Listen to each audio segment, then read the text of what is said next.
Build the portfolio of tomorrow today with alternative investments previously reserved for only the top 1%. Yield Street's cutting-edge investment products are designed to grow your wealth, bringing you one step closer to the financial independence you crave.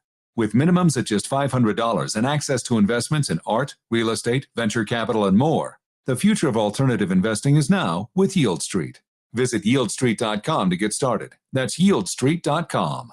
In a noisy, stressful world, quiet is the most valuable commodity, and the cabin of every Lincoln vehicle is designed with this principle in mind. Should you desire a little more melody, our available Revel audio system will not disappoint. The very same engineering that makes for a whisper-quiet interior provides a studio-like setting in which to rock out to your music, finding harmony all around you.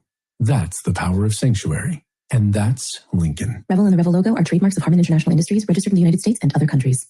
If finding a high-impact hire is a serious goal for your business, use Indeed. Their flexible payment options mean better bang for your buck with no long-term contracts. Indeed will even give you a $75 credit for your first job post at Indeed.com/high-impact. Terms and conditions apply. I'm just texting him back. I'm just posting a story. I'm just changing the song. No. When it comes to distracted driving, just don't. Sending a text takes your eyes off the road for just 5 seconds, but in that time, your car can travel the length of an entire football field. Any distracted driving just isn't worth it. Visit StopTextsStopWrecks.org. A message brought to you by the National Highway Traffic Safety Administration, Project Yellow Light, and the Ad Council. You're listening to Sports Radio America.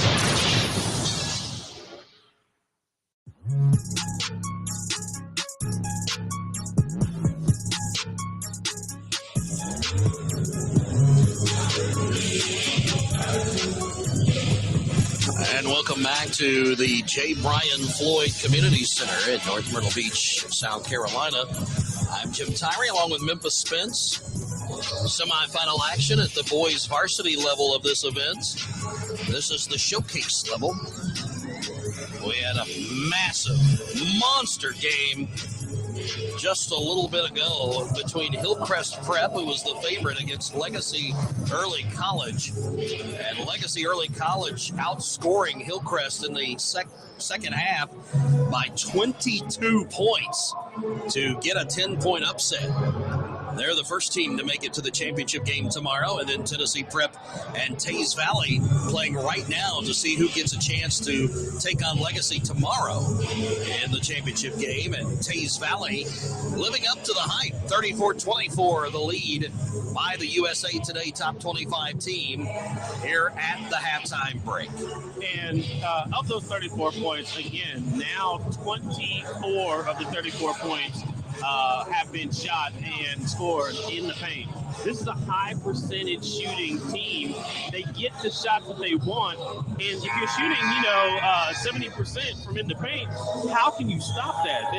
They don't take that many shots from outside of the arc, and they don't have to. Nobody's making them actually be a perimeter team. The team that may be able to do that, though, would be Legacy.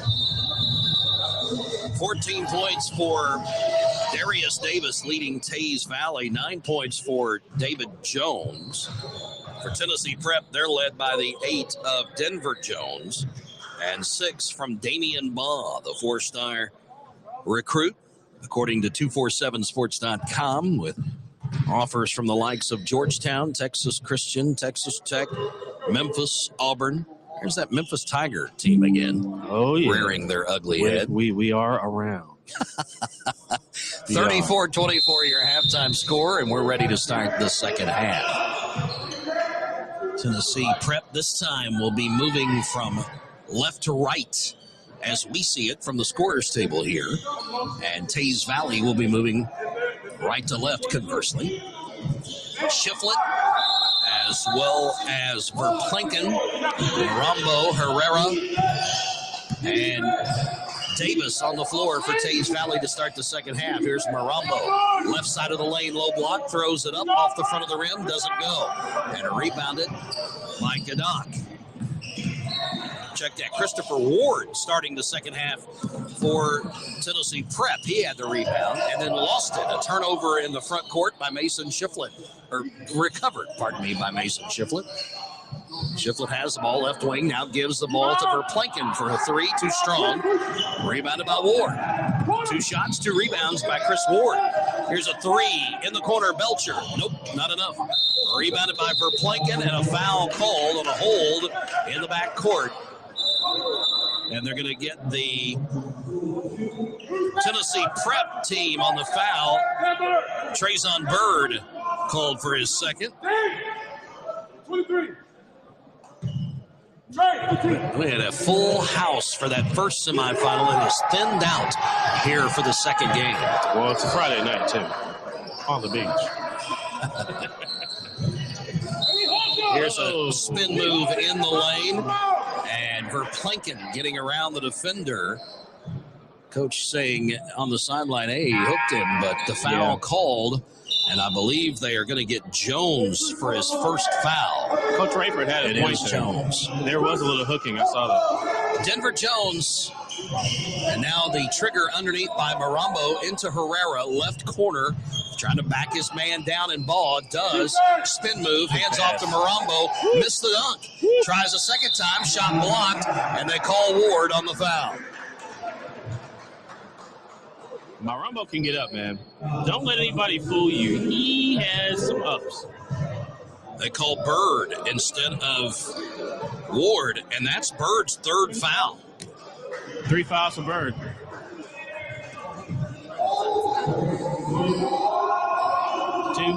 Marambo will go to the free throw line and miss the first one. His first trip to the free throw line tonight, off the mark with the first free throw. Shiflett will move out of the lane, and Verplanken comes in. Marambo with a second foul shot, and he gets this one to go. 5 points for the big man, Anderson Marambo, with offers from Akron and Stony Brook under his belt right now. Bet you there's more before all's said and done. 3 on the way, left corner for Tennessee Prep. Nothing but the bottom of the net. Big shot by Bird. He's got 6 in this one now. 35-27. Cuts it to an 8-point lead. Verplanken. And the pressure. Pressure. Ball knocked away from him. And Verplanken touched it last. Yes. They give it to Tennessee Prep. Ball will get it inbounded. We find it to Ward here in the right corner. 3 on the way again from Bird, and he knocked it down! 2 threes in a row for Trayson Bird. Verplanken will get the ball on the inbounds pass, look for help, finds it from Herrera. Attacking the rim, goes up, layup no good. Ward got good defense on him, but Herrera chases down the loose ball on the rebound. 35-30, lead cut to 5. It's a 12-point lead at halftime. Marambo, a 24-footer, rimmed out. And the rebound comes down to Bird. Up the floor to Ball, pushing. Layup, no good. Second opportunity, though, and he lost it out of bounds. I'm not sure why they didn't call that foul. There was definitely contact there. He has to not dribble that ball. He's got to just go right back up with it. Bird to Marambo, stolen away. Ball, layup good. That press is actually getting into Tees Valley. They're doing something they haven't seen in a while. Not breaking this press. There we go. Pass to Herrera is stolen. And a timeout call. Stolen by Bird, and the timeout gets called. 35-32. Ryan Arrowwood with a little bit of a look on his face saying, guys, just calm down. And a full timeout called by Tennessee Prep. Wow. What a run here. Hey, they started getting into that press, and that's something that Tees Valley. See, the thing about Tees Valley is they're usually they work off of the rebound. They get the ball down the court before you can actually set up your defense, and they actually get the highest percentage shot that they can before you set up your defense. Now, in this press, I'm not exactly sure who your ball handlers are for Tees Valley. They're actually exposing something that I didn't really see last night, and I'm actually looking down this roster. I'm not sure who the primary ball handlers should be for Tees Valley at this point. Well, I think Jones has done a good job, and is it for Verplanken? I think he's been by committee possibly in the early going, and they've tried Herrera there as well, but nobody really a true point guard out of that trio. So I think you're right on the nail there to talk about the weakness of Tees Valley. Now it's An 8-1 run to start the second half by Tennessee Prep. Trigger underneath their own goal by Johnson, who's back into the game. Justin Johnson. He'll take it back after he triggered the inbounds pass. Top of the key, gives off to Bird. Bird, with 3 fouls, gives off to Baugh at the top of the key. Now, with the ball is Denver Jones. Jones driving from the right wing, goes to the top of the circle, and now back to the right wing. A 3 on the way by Bird. He missed it. Tap, and a loose ball picked up by Marambo. Verplanken picks up his dribble, goes to Herrera. They've got to hurry to get across the line here. And they do. Herrera at the last moment able to get across. Marambo, top of the key, drives through the left side. Herrera thought about the 3, and 3 seconds in the lane called against, I believe, Davis of Taze Valley. Quickly inbounding is Tennessee Prep. They get the ball into Jones. Jones kicks it out, threw it away. Wanted to go to Bird, threw it too far outside of his reach toward the half-court line. And the sloppy turnovers start to show back up. Well, now it's going to be a fatigue issue in this second half. 35-32, Taze Valley, but they led by 10 at the halftime break. It's an 8-1 run to start the second half for Tennessee Prep. 12:35 to play. Verplanken gives to Marambo, back to Verplanken on the give and go, and a foul called on a hold. And I believe Bird may have picked up his 4th. And that's the 4th foul on Trayson Bird.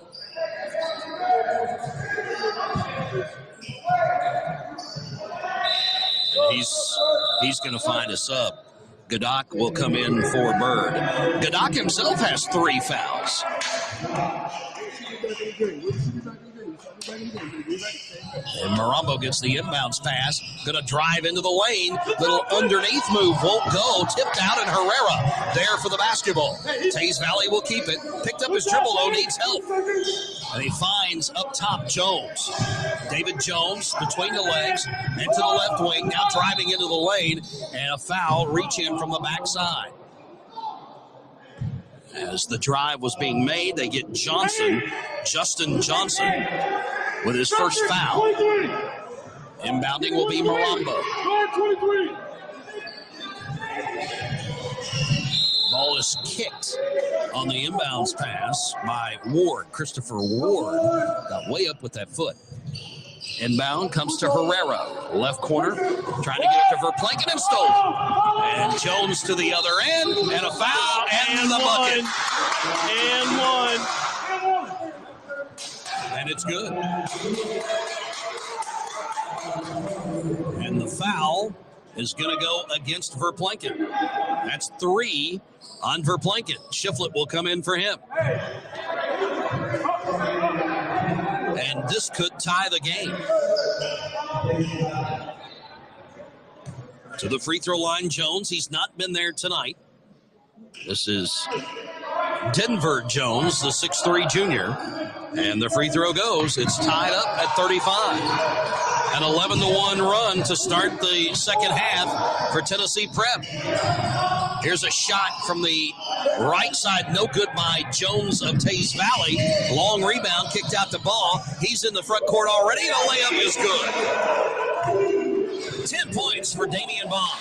Marambo will go up the floor and find Davis. Davis picked up his dribble, gives to Jones. And Marambo around to the left side. Wants to hand off. It's just going to find Shiflett. Shiflett lost it, but got control back and gives off to Jones. Into the corner to Davis. Baseline drive. Got away from his defender, and the ball stolen by Ward. Stepped right in front of Marambo to get it. Off the Baugh. Baugh stops, throws it in to Ward. Ward around Marambo. Layup no good. And Marambo able to pull down the rebound. Good defense by the big man. And you can tell he's getting a little bit winded, Spence. Jones into the front court, getting a screen from Marambo, and here's Jones to the rim. Layup missed it. Rebound, though, by Davis, and he got the layup. There's no way Davis should have got that rebound. That man was standing behind the arc before he came actually into to crash the board to get that rebound, put it back up. David Jones now with 16 points, leads everybody in this one. Those were his first 2 in this half. Tied at 37. Drive by Jones of Tennessee Prep. Shot from 12 won't go. He was outside of the elbow on the right side, and the rebound pulled down by Taze Valley's Jones. You can see a little bit of the energy coming out of the balloon. And Jones' layup won't go. Tip, no good. And a rebound foul called against Tennessee Prep as Jones got hit in the face. They're going to call the foul on Jones of Tennessee Prep. That's 2 on Jones. And going to the free throw line is Jones of Taze Valley. Sophomore David Jones, listed at 6'6". Athleticism. Doesn't look like a sophomore, does he, Spence? Not at all. He'll get 2 free throws as it happened on the tip going back to the rim. Good free throw. Taze Valley back in front. They lost the lead momentarily, but get it back after the free throw by Jones. And again, this is David Jones. And the second free throw goes down. He has got double figures now with 11 points. And 39-37. Taze Valley back on top by 2 with 10-11 to go in the game. Drive from Ball. Stops, shoots from about 9 and got it. That jumper's pretty. Tough shot, and he got it to go just inside the free throw line. 12 points for Ball. Shiflett double team, gets it up to Herrera, Marambo, and now Davis into the front court. Layup good. Probably should have been and one, but didn't get the call. Ball quickly to the other end, and a jump ball? No, they're going to call a foul and a push in the lane as Ball got to the rim. And they call Marambo for his second foul. He did.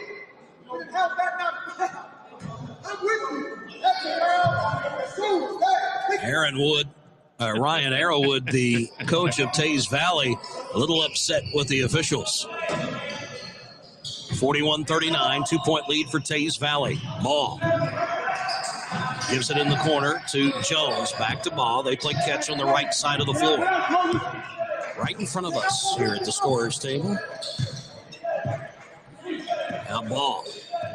High screen, didn't use it after Ward set it for him. Ward has played. He didn't start, but he has played most of the second half, starting this half of ball with 9:20 to play now. Taking their time, the Diplomat Lions of Tennessee Prep. Jones has it. This is Denver Jones dribbling against Herrera and giving off to Ball, right side. Now a move from the free throw line. Goes in, layup, no good. Couldn't creep it over the rim. And the rebound comes down to Jones, getting it up to Herrera of Taze Valley. Herrera into the front court, picks up his dribble. Ball stolen. It was Ball stepping in front, and the dunk at the other end on the run out by Gadak. First points of the second half by Gadak. Shiflett up the floor to Davis. Marambo. So try to break the pressure. Herrera, double team, gets to Jones. Now Marambo, center of the floor. Jones again. They'll set up the half court. 8.5 to play. 41 all. Offense has been tough for Taze Valley in the second half, and another steal. Justin Johnson, layup won't go. Rebounded by Jones. Johnson did everything he could. It just would not fall. The net caught in the rim. The officials haven't seen it. Jones over his shoulder to Marambo. Top of the key. Back to Jones for 3. Left wing. No, sir. And the rebound tapped around, taken by Gadak. Gadak up the floor with Ball getting in the mix. And now Jones on the layup missed it. Nice defense by Herrera.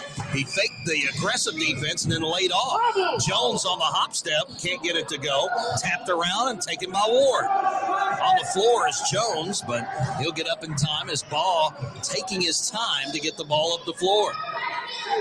For the second game in a row, we had a team take a big lead in the first half, only to have the opponent come in and take control in the second half. The foul is called an offensive foul against Tennessee Prep on a screen. Against Taze Valley. Illegal screen. Or was, that was against Tennessee Prep. Yeah. I'm confused by the officials' motions there for a moment. 41 all and a timeout called. We'll keep it here. I'm going to get a clarification on that foul here in just a second. I can get somebody's attention. Not sure who that offensive foul was called on. Well, Ryan Arrow was just glad the foul was called because he's been asking for quite a bit of time, what is somebody going to call a foul for something? Getting a little physical out here in this game. The offensive foul? It was not an offensive foul. I gave the wrong signal. It was strike 15 who tried to push through the screen. Okay, push through the screen. I got the explanation from the official, very good official, by the way. It was a foul on Taze Valley for pushing through the screen, and they give the foul to Davis, his second. So it will be Tennessee Prep basketball.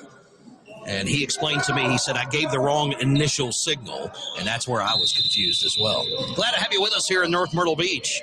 The action of the USA Prep National Championships, second semifinal game at the boys varsity level. Dunk inside. Wow. Good knock. What a pass from Ball. And Tennessee Prep with a 2-point lead. The pressure on. Shiflett gets it up the floor to Herrera, and he breaks the timeline. And now a turnover.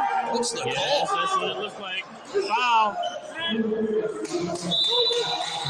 Offensive foul on Taze Valley. Woo, on 23.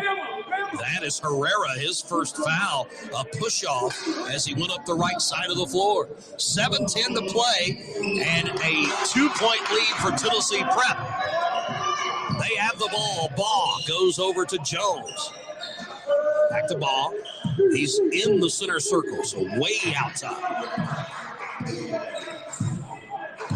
Looks to go over to the side, does. But it's Jones coming back to the center circle. They're going to take some time here. Gadak to Ball. Around the perimeter they go. Screen set up high. They go inside, throwing it away. Ball wanted to go inside to Ward, but Ward didn't break to the rim like Ball thought he would. And it's a turnover. Give it back to Taze Valley. Verplanken back into the game. He has the ball, gives to Shiflett. Shiflett still in the backcourt, now up the floor and across the line to Davis. Davis bumped by Ball, goes inside, layup no good. Fouled by Tennessee Prep. And I think they're going to get Ward on the foul call. That's his second.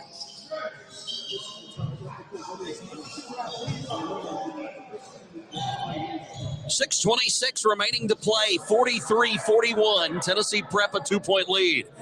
The free throw line is where we find Darius Davis, a 6'4" sophomore, the leading scorer in the game for both teams.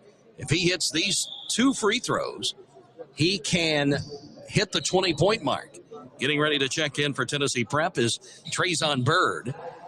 We'll see who Bird will be stepping in for after this first free throw.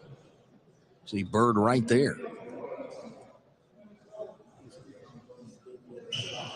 Titus Fozard on the camera work tonight. He and his crew have done a fantastic job. If you're watching on the USA Prep National.com website, appreciate the hard work these guys are doing. First free throw comes off the mark by Davis, so he'll get a second. He is 2 of 4 from the free throw line tonight, and it is Johnson that Bird is checking in for.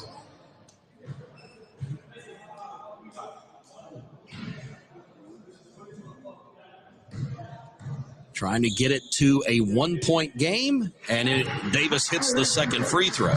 So now with 19 points for Taze Valley. And he was shooting a 3. I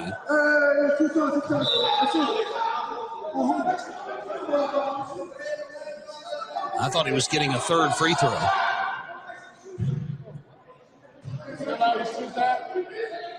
Harold Rayford wants an explanation. I'm kind of confused myself. Was he shooting a 3-point shot?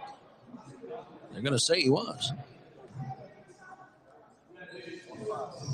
Second free throw does not, or third free throw, pardon me, does not go down for Davis. So only 1 of 3 for Davis, and it remains a Tennessee Prep lead, although it's only 1 point now, and Ball will bring it into the front court. Goes over to the far side of the floor. It's a high screen from Gadak. Doesn't use it. Gadak will reset the screen. Ball just backs out, though. Davis about 6 to 7 feet away from him. Not giving him much pressure right now. Under 6 minutes to play. Baugh is happy to just dribble it out in the corner. This reminds me of the old North Carolina Four Corners days. Now Davis creeps up a bit, and he'll pass cross court. Baugh to Jones. Back to Baugh. Double team. Jones now again with it. Double team. Back to Baugh. They play catch near the timeline. Three-pointer on the way from Bird. Missed it. Long kick. Taken by Baugh. It was tapped out by Gadak, and now the pass stolen. It was stolen by Christmas, who snuck into the game, and Christmas will go up, and a goaltending call? No, blocked by Ward. Blocked by Ward. It'll be blocked out of bounds and remain Taze Valley basketball. Marambo will trigger, finding Davis inside, knocked away from him and out of bounds again. So Marambo will just switch sides of the goal that he's inbounding underneath. Shiflett in the corner, foul. And Bird has just fouled out of the game. Yeah, that's 5.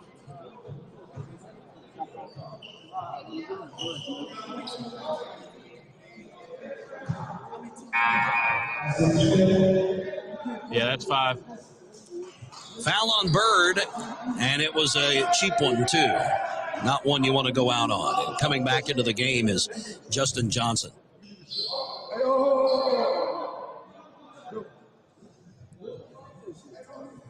So Justin Johnson checks back in. Bird is gone. He is done tonight.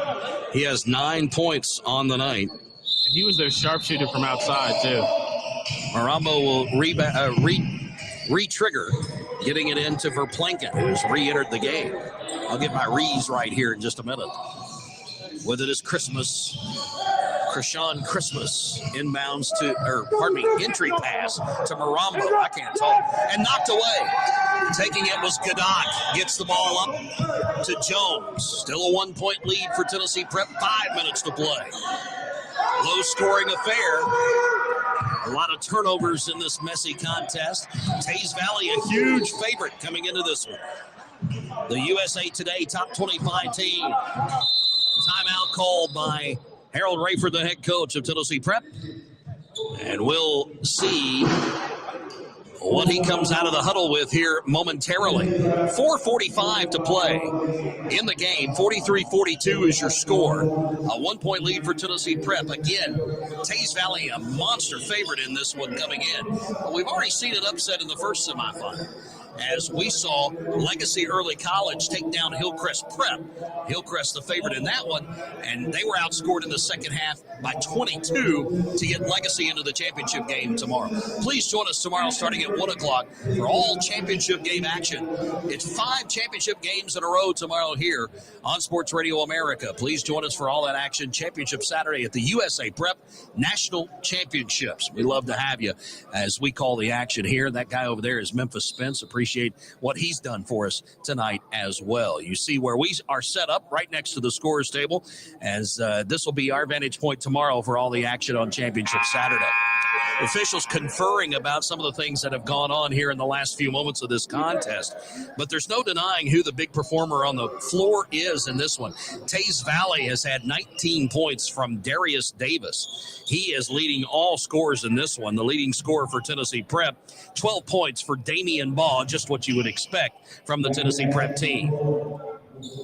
Yeah, Damian Baugh has to actually take more control of this game, though. I expect him to shine in this last 5 minutes.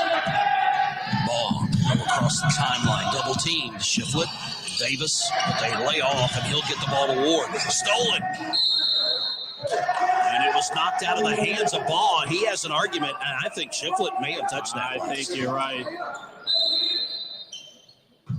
Inbounding against pressure to Verplanken, middle of the floor.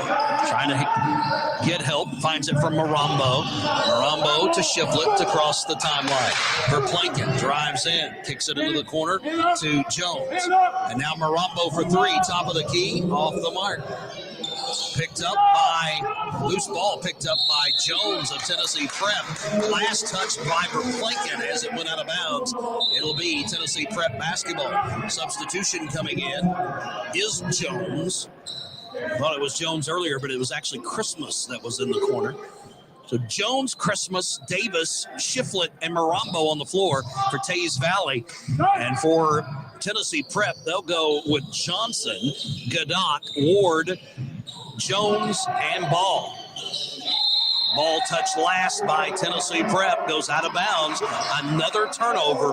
We've had somewhere in the neighborhood of 30 turnovers in this one throughout the course of the game. 4:01 to play. Tennessee Prep just trying to hang on by their fingernails with a 1-point lead, and they've had that lead for quite some time now. Marambo down to Shiflett in the front court. Right corner, dribbles away from there. Up toward the center circle and gives to Jones. David Jones dribbles to the right side of the floor. Wants to get it to Shiflett. Can't. Shiflett at the floor. Loose ball. Everybody diving for it. Held possession. Good hustle. And the possession arrow favors Taze Valley. Oh, wait a minute. The official is saying a timeout was called by Ryan Tennessee Prep. And I don't blame him. I do not blame him. I don't think possession was held long enough for the timeout to be called.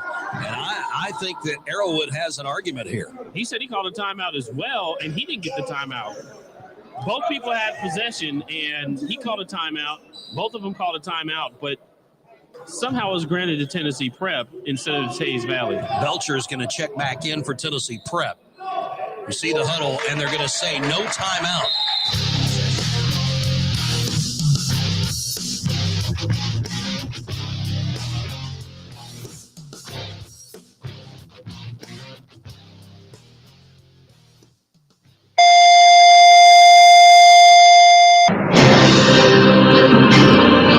Please stand by for the special presentation of the iMedia One Network on the Live 365 Network and the Live 365 app.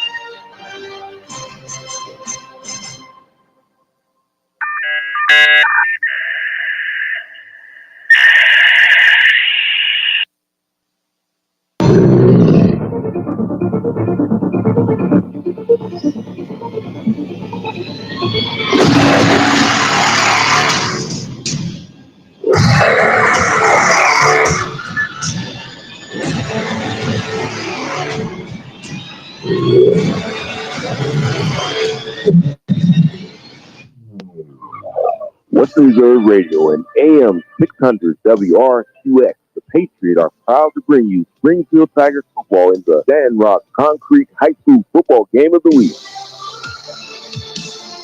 And now, with tonight's call, here's Jim Craven and the coach, Bob Gessler. And we welcome you to Springfield Tiger Stadium here in New Middletown as the iMedia One Network and WRQX AM 600 The Patriot are excited to bring you the Sandrock Concrete High School Football Game of the Week in conjunction with Beduric's Butcher Block. And as we get ready for a matchup of 5-2 teams, as the Springfield Tigers will take on the 5-2 Mineral Ridge Rams. Hello, everyone. Jim Craven with you, along with the coach, Bob Gessler. Our special guest this week up here in the box, Matt Emsch, joining us as he and Matt Lipsack are the team that cover the Mineral Ridge Rams here on City View Sportscast. But Mr. Lipsack on assignment tonight with the Youngstown Phantoms as they take on the Chicago Steel. That over on Western Reserve Radio. And again, this, for the next 25 minutes, we'll take you through the Cleveland Cobras pregame show, getting you ready for this outstanding matchup here as we get into the last third of the Ohio high school football season. And of course, as always, we are brought to you by Sandrock Concrete. For all your concrete needs done right, call Jerry Sandrock at 330-506-0013. Of course, again, our pregame show is brought to you by the Cleveland Cobras. Cobras are building for the 2024 season. If you're interested in continuing your playing career or beginning a coaching career, go to Facebook at Cleveland Cobras Football or call owner Jesse Caldwell at 330-416-3442. Be a part of all the excitement of Cleveland Cobras football. I want to start out by thanking Jerry Sandrock, Jesse Caldwell, and all of our sponsors from Western Reserve Radio, as well as City View Sportscast. Again, as we are collaborating tonight, as both teams are here in New Middletown. I want to thank Springfield Athletic Director Bob Beam, head coach Sean Guerrero, and the Mineral Ridge Athletic Department, including head coach Brian Shaner, who took some time this week to talk to our own Matt Emsch and give us his thoughts on this week as we get ready for this exciting matchup. Scores from last week across the iMedia One network. Poland Bulldogs, they travel up to Trumbull County, take on Niles. The Bulldogs come out with a 28-14 win over the Red Dragons. The Mineral Ridge Rams, in their homecoming game, they get the 46-12 win over Matthews. And, of course, the game you heard on Western Reserve Radio and WRQX AM 600. Springfield knocks off the Western Reserve Blue Devils by a score of 26-7. Again, our matchups tonight, Mineral Ridge at Springfield, of course, right here on CityView. And then over on Western Reserve Radio, it will be the Chicago Steel taking on the Youngstown Phantoms in USHL action. And over on Western Reserve Radio 2 and Sports Radio 1240, it will be Mark Means and Dave Clark bringing you the Massillon Tigers and the Fitch Falcons. Massillon ranked number 16 in the country by Max Preps. Coach, start off with Springfield here. You were the weekly eyes here, and we'll take a look at some of the numbers. Last week, Colton Rourke, 6 of 12, 53 yards and a touchdown. Kason Kosick, 24 carries, 157 yards and a touchdown. A very fast-moving first half, and they did it by doing it on the ground, ate up the clock, and really took away some opportunities away from Western Reserve. Yeah, the passing yards being at 53, again, they saw what Jackson Milton was giving them, and they just ran the ball. The offensive line, which they have to do tonight, is they have really got to get after it. So they did a good job. Running the ball, running right at them. They didn't do anything fancy. And then, of course, they were doing the rollouts and the fakes, and that really held the linebackers that they were able to get down the field with short passing. And they did hit some long stuff, too, because then the linebackers and safeties got nosy.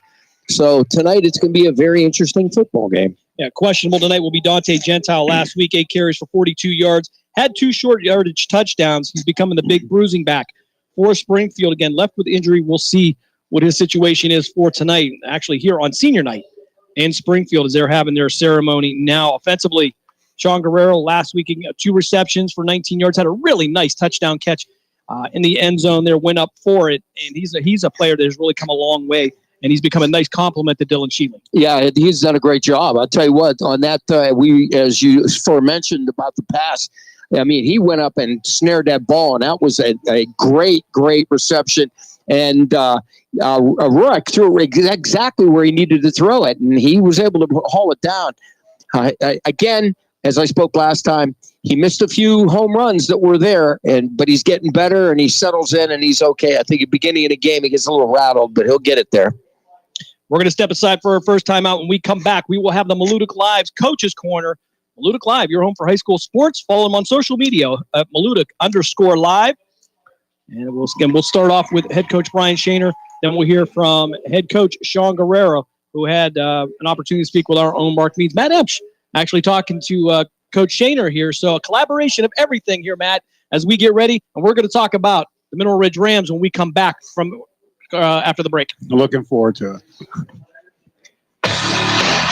Professional, fast, highly knowledgeable, easy to work with. These are real reviews by customers of Sandrock Concrete. For all your concrete block, brick, stone, stonework, and excavating needs, call Jerry Sandrock for your free estimate at 330-506-0013. Sandrock Concrete is fully insured and ready to make your ideas a reality. Sandrock Concrete is a proud supporter and sponsor of Mahoning Valley High School football on Western Reserve Radio. That's all of the spring and summer action of Cleveland Cobras minor league football on Western Reserve Radio. Follow the Cobras as they compete against teams from around the region in pursuit of a Tri-Point Football League championship. And if you're looking to continue your football career after high school, college, or even the pros, or to be part of the Cobras staff, go to Facebook at Cleveland Cobras Football. Or contact owner Jesse Caldwell at 330-416-3442. Be a part of the excitement of Cleveland Cobras football. Mill Creek Golf Course is now open. Experience the Donald Ross Championship design of both courses, where you can book a tee time online at millcreekmetroparks.org. Mill Creek features a newly remodeled golf shop, new cart paths, and is a Callaway certified club fitting facility with demo days. The PGA professional staff is now accepting golf outings and leagues. For more information, call 330-740-7112 or stop by and see what all Mill Creek Golf Course has to offer you. During the fall and winter, grilling season never ends, and Gessler Propane is your local supplier that makes sure you get your hard-earned money's worth. Why go to gas exchanges to pay higher prices for tanks not filled to capacity? Gessler Propane makes sure you're prepared for year-round grilling with 100% filled tanks at a reasonable cost. See Bob Monday through Friday, 10 to 4, and Saturday, 9 to 3 at Gessler Propane, 702 Youngstown Poland Road, Struthers, or call 330-755-9119. Gessler Propane. They got gas. Now take you back to the stadium on City View Sportscast and WRQX AM 600. Coach Brian Shaner of the Ridge Rams. How's everything going on the field of practice, getting ready for this huge game against the Springfield Tigers? Absolutely great week of practice. I tell you what, our seniors are stepping up, making sure we're focused, making sure we're getting after it, flying around. I haven't heard a kid complain about how hot it is. You know, it's a big game. They know you're going against the big dog. I think they're ready to step up to the challenge. Looking at this week's game, they've got to be fired up. I mean, what can you tell us about what we should expect to see out of the Tigers this week? I just think we're going to play really hard, and that's my message. Springfield's the program. I know Lowellville won the league, and I know Lowellville's really good, but Springfield is that program that you look at and you say, we want to be them. But until you beat them, you're never going to be them. So they do a great job over there at every single level. And, you know, you got to stand up to them. I thought we did last year, and we let one slip away. And they're a great football team. I tell you what, they're absolutely, I don't see a flaw in them. But I really think our boys are going to show up and play really, really hard. And our message is simply that, play really hard. And when the final buzzer goes off, let's look at the scoreboard and see how we did, because like I said earlier, we're in the middle of a great week of practice. And I don't know, I love our temperament. I love our approach right now. I tell you what, Ian Erb has had a great couple weeks here rallying the boys to get through some injuries. But I don't know. We'll see, man. I can't wait to coach this kind of game and see where we are. They're absolutely the measuring stick. I mean, when Springfield's it in the league, you know, you've got to beat those guys to be mentioned to it, you know, in the top of the league. We can't wait for the matchup at Springfield Stadium on Friday when you guys take them on 7 p.m. kickoff. We want to wish you good luck, Coach. Thank you for being here today. Hey, thank you, man. I want to tell you guys something. I appreciate all you do for the Valley football. You guys are amazing. Thank you very much. We appreciate it. Always. We will always be there. This is Brian Shaner, the head coach of the Mineral Ridge Rams. Good luck, Coach. We'll see you on Friday. That was our own Matt Emsch speaking with Mineral Ridge head coach Brian Shaner, who continues to build an outstanding program over there in Trumbull County. Our own Mark Means had the opportunity to speak with Springfield head coach Sean Guerrero, and this is what he had to say about this week's matchup against the Mineral Ridge Rams. Back inside the Malutic Live Coach's Corner with Springfield head coach Sean Guerrero, and your team's rolling. You've won 4 straight, including a 26-7 win last week over West Reserve. Coach, take us back to that game. Right now, I just feel like, I mean, offensively and defensively, that we got to, like you said, just kind of right now. I feel like our kids are getting comfortable for what we're doing. I feel like they understand what's happening. We understand the assignment up, and we're just making sure on no matter what they throw at us, we can adjust and still try to keep our schemes. Speaking of knowing the assignment, Coach, boy, the defense is playing exceptionally well. 17 points over your last 4 games given up. Right now, they have been doing a great job.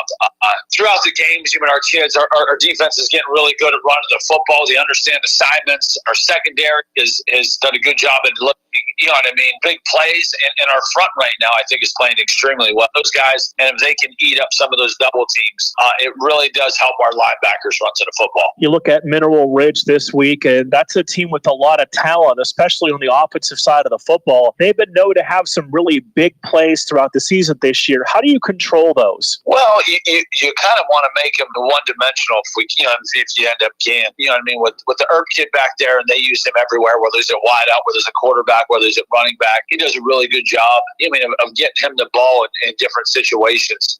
And he's an extremely good athlete. So for that, our defense got to make sure they know he's at, and obviously, like I said, they're trying to give him the ball to see if they're going to run or pass or do whatever. So that'll be a key, you know what I mean, from our guy to find out where he's at and what he's trying to do. And if we can end up getting a jump, I mean, right now I continually talk to our guys about getting a quick start. If we can get a score or two early, I think that'll, you know what I mean, make teams at least feel uncomfortable where they have to feel like they have to pass the football. When you look at this matchup overall, you said want to get the lead early. Is it about maybe time of possession, or do you kind of take it one possession at a time on what you want to accomplish? No, we just what I want to make sure we do is we get a possession, we can end up, you know what I mean, at least field position and make it drive. I mean, the way our defense is playing, if we make them drive 80 yards, man, I think that's a tough task the way our defense is playing, right? So I look at that, and even if we don't, you know what I mean, if we got to punt, we got to change the field position part of it. But for us, we just got to make sure we don't get too crazy. We got to continue to take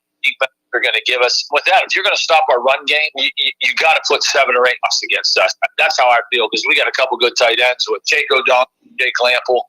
So I feel like we got to encourage it. Then we always able to get a couple shots where we'll get a one-on-one situation going or Sean. Coach, when you look at the season so far, we haven't really talked about it much. This being week 8, how's the injury situation for your squad right now? We're doing good right now. I mean, obviously, at this time of the year, you're always dealing with some bumps and bruises, but I do feel like our kids take, whether after practice, going to get treatment, taking care of, you know what I mean, those bumps and bruises, make sure we get ice on that. So it's now when they change the plan, we're going, you know what I mean, this long. It's something that you really do have to learn to manage. And for us, I think it helps with our depth. You know what I mean? Where if we get somebody banged up, we have a kid back there that's not seeing their first snaps. So they've seen snaps, they understand what it is when the bullets are flying. So I think at that point, I mean, our depth does help us a little bit. Coach, appreciate it as always. We'll talk to you next week, and thank you. Thank you very much. That was our own Mark Mean speaking with Springfield head coach Sean Guerrero. We'll step aside for another timeout. When we come back, we're going to talk about the Mineral Ridge Rams, and we're going to continue to get you ready for this matchup here on the Cleveland Cobras pregame show. You're listening to the Sandrock Concrete High School Football Game of the Week on City View Sportscast and WRQX AM 600, The Patriot.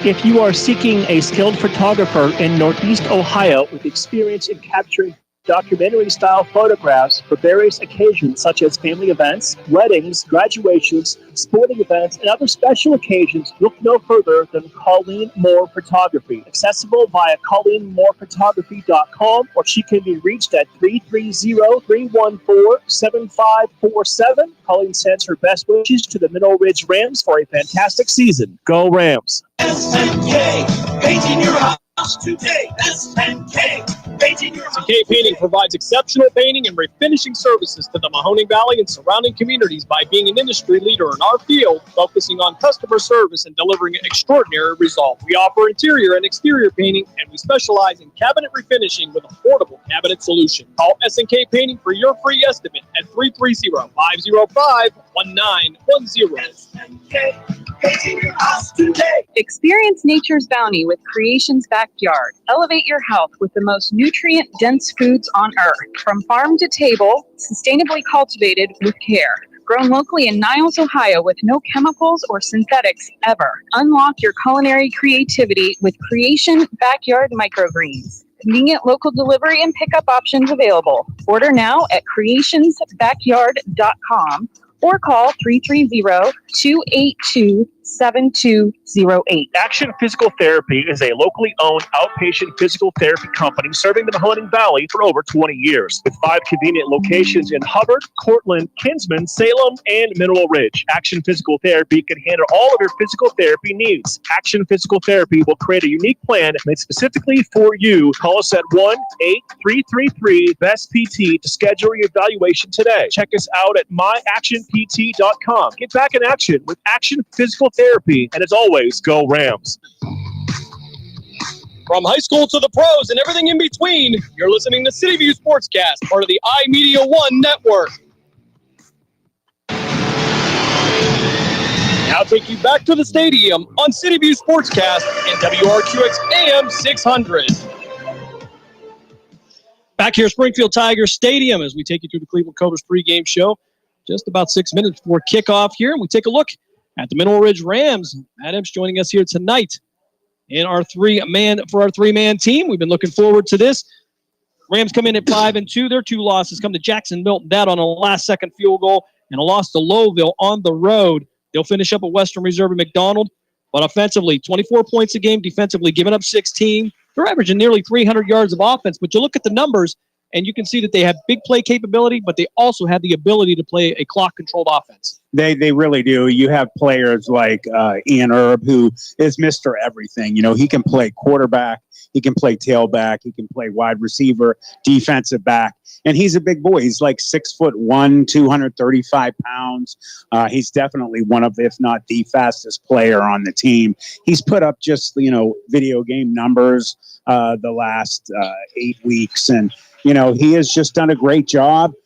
They have the ability to score very quickly with one of their receivers. He usually never drops the ball. Number 9, Brady Balestrino.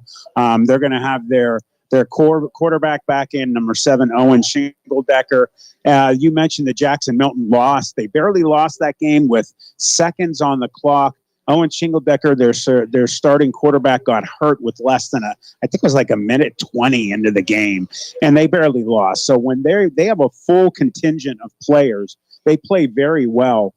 Lowville did exploit them over the middle on the pass when they did have that loss, and on the run around the ends. They have a great defensive coordinator in Chet Allen, who used to be the head coach at Liberty High School.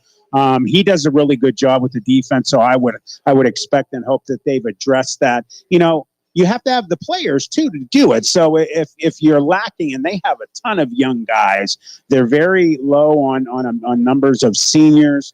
Ian Erb and Zach Stacy, number 62, who is just a monster at offense and defensive line. Those two are going to be the only 2 4-year starters for them. They've definitely got the ability on defense. When they can pin their ears back, they're very dangerous. But again, they've just got to watch that pass over the middle. And if Springfield has been watching film, which I'm sure they have, they could hurt them over the middle. Before I give it back to you, do you like my fashion wear tonight?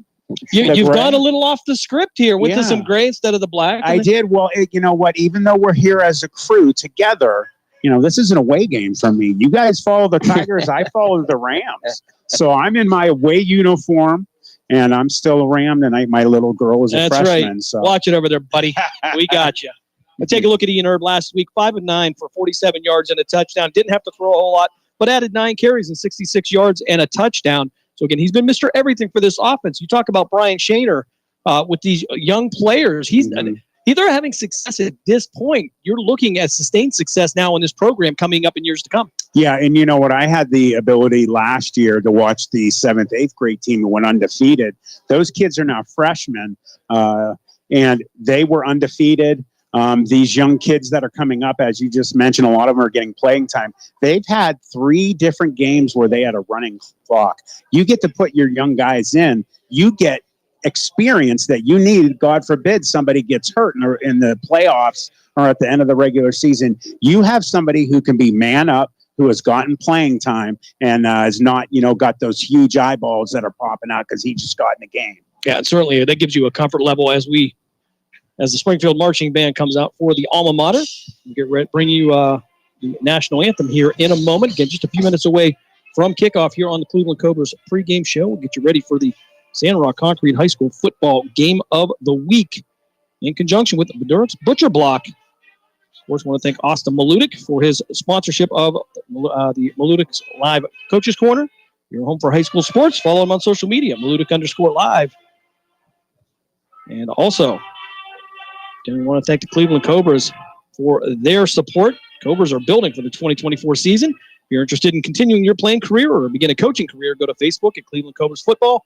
Call owner Jesse Caldwell, 330-416-3442. Be a part of the excitement of Cleveland Cobras football. Of course, that in the spring football becoming very popular as the rumors of the XFL and USFL combining are running rampant here. So in some talks here. Yeah, that's awesome. We will have a lot of spring football coming up here in the spring, one way or another. But I'll be interested to see the way they do it with the teams as the Mineral Ridge Rams have made their way out here. They're going to be on the far sideline. The Springfield Tigers making their way to the east end zone.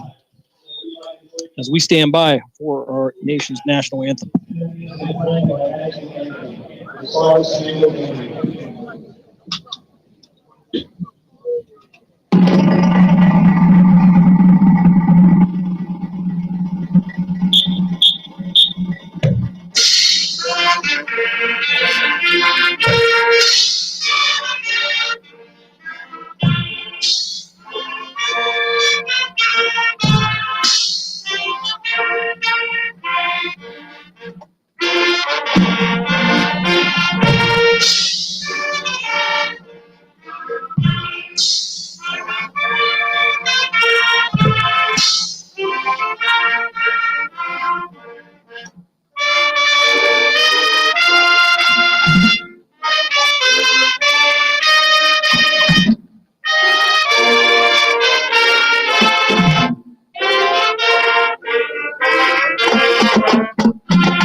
And the Springfield Tiger Marching Band with a beautiful rendition of our nation's national anthem. 12 minutes up on the board.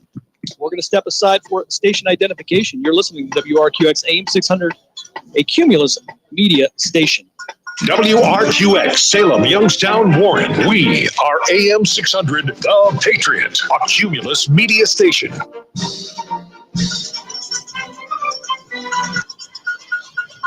Springfield Tigers will be in their all-black uniforms with the white detail and the black helmets. Middle Ridge Rams will be in their all-white uniforms with the black helmets and the orange detail. Black numerals outlined in orange. We're just a few moments away here from kickoff. And gentlemen, a big game for both teams. They come in 5-2. They've had some common opponents. Springfield's got the better of the common opponents. But a hard environment for Middle Ridge to come into as we have a very excited capacity crowd here in New Middletown. Yeah, they'll always have some great support. We also talk about strength of schedule. I believe Springfield to this point has played a little tougher schedule. Ridge is hung. They've done what they needed to do. So I believe this is going to be a big test for Middle Ridge. They really can't make any mistakes, and we'll see what they do up front. Again, I've always said up front, if your Hogs do the job, that's how you win games. And Matt, when Middle Ridge plays mistake-free, they are really competitive with any team that they come up against. Yeah, they've proven that they are definitely one of those teams. If you don't cover them well, if you don't play defense well, you're going to be in big trouble. They definitely have the heavy hitters.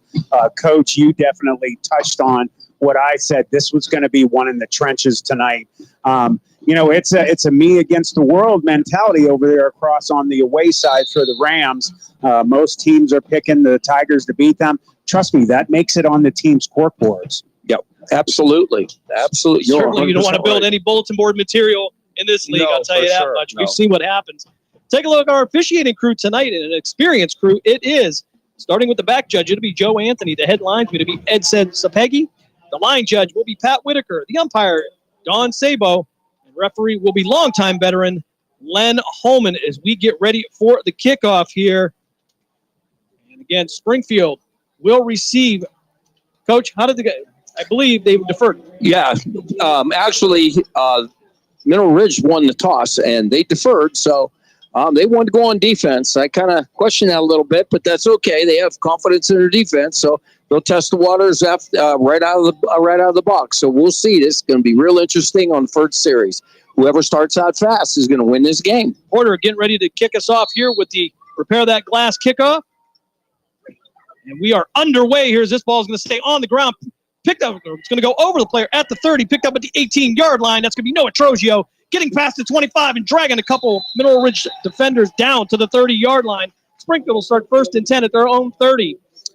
That was a good field position, and we already know about that young man. Those Pistons are going all over the place. That was actually number 15, Corey Squarick, on the tackle for the Rams. Noah Trogio on the return for Springfield. That's, again, one of those names that we talk about early. He's just a young guy. We have a couple years to look forward to him as Sheely and Guerrero will be the wide receivers. Now Springfield going from right to left. as our referee, Len Holman, gives him the whistle for play. Rorick now in the shotgun. He will have Kason Kosick to his left.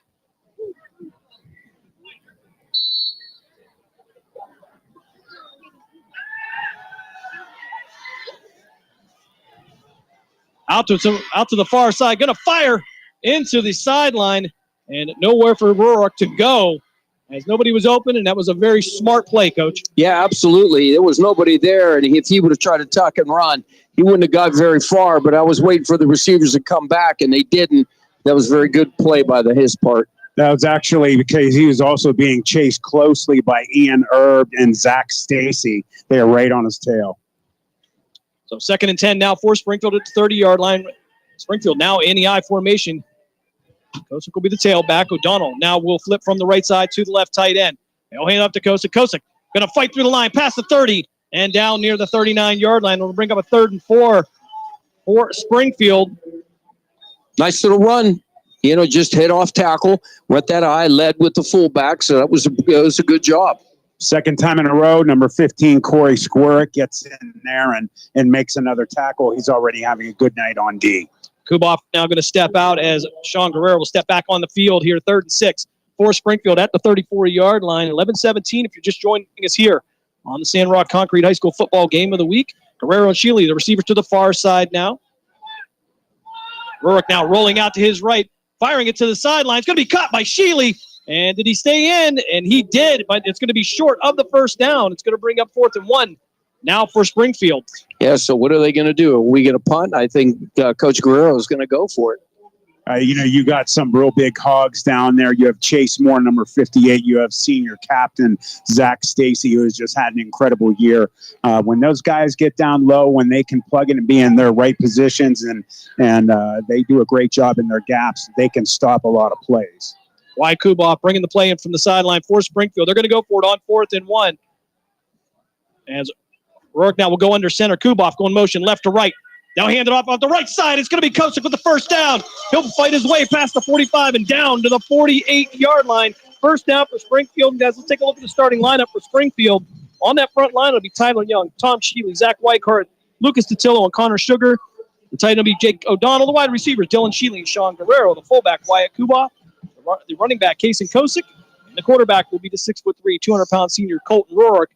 And on defense, Matt, what do we got? You have Zach Stacy and Chase Moore on the defensive line. You got Preston Holbrook and linebacker. You have some of the defensive backs, Caden McCune, Corey Squirk, Ian Erb, Michael Lockhart, Matt Monnier, Ethan Pemberton, Owen Shingledecker, a defensive back, as well as quarterback, and Julian Rosler. Rorick on the drop back, going to throw it downfield. Had a receiver open. Dylan Shealy wide open, just overthrew him, and Rorick showing that strong arm again, just can't connect on that long ball. It's exactly what we saw last week on the first couple of long throws. He overthrew him. It's just out of reach. So he's got to settle down. It was a good throw and everything, and he laid it out there, but just way too far, about 2 yards too much. Yeah, he actually had Brady Balestrino and also Caden McCune following close behind. He did have a step on him, though. Aiden Pavlock, the receiver to the far side now. Again, offset I formation for Springfield. He'll give it to Kosick. Kosick straight up the middle, past the midfield stripe. And he'll fight his way down to the middle ridge, 41-yard line. That'll be enough, just enough for a Springfield first down. That's exactly what they did last week. They're just running straight at them. They're going big on big up front, and they're trying to chip to them linebackers, and they're doing a great job. They're just having them hogs just dig in and just push. So it's outstanding by the offensive line so far. You had Matt Monnier. He blitzed in there along with Holbrook, and they missed him, just missed him. He got a nice gain. Good job by the offensive line. Drew Miller going to check out for Springfield. Dylan Shealy checking back in there. Had an opportunity to speak with Bill and Michelle Shealy earlier, as he and Guerrero will be the wide receivers to each side. I formation, Kuboff at the fullback position. Kosick again off the right side, past the 40, past the 35, and he'll fight his way down near the 25-yard line. And that's going to be enough for another Springfield first down. Springfield having success on the ground after a couple of big missed passes.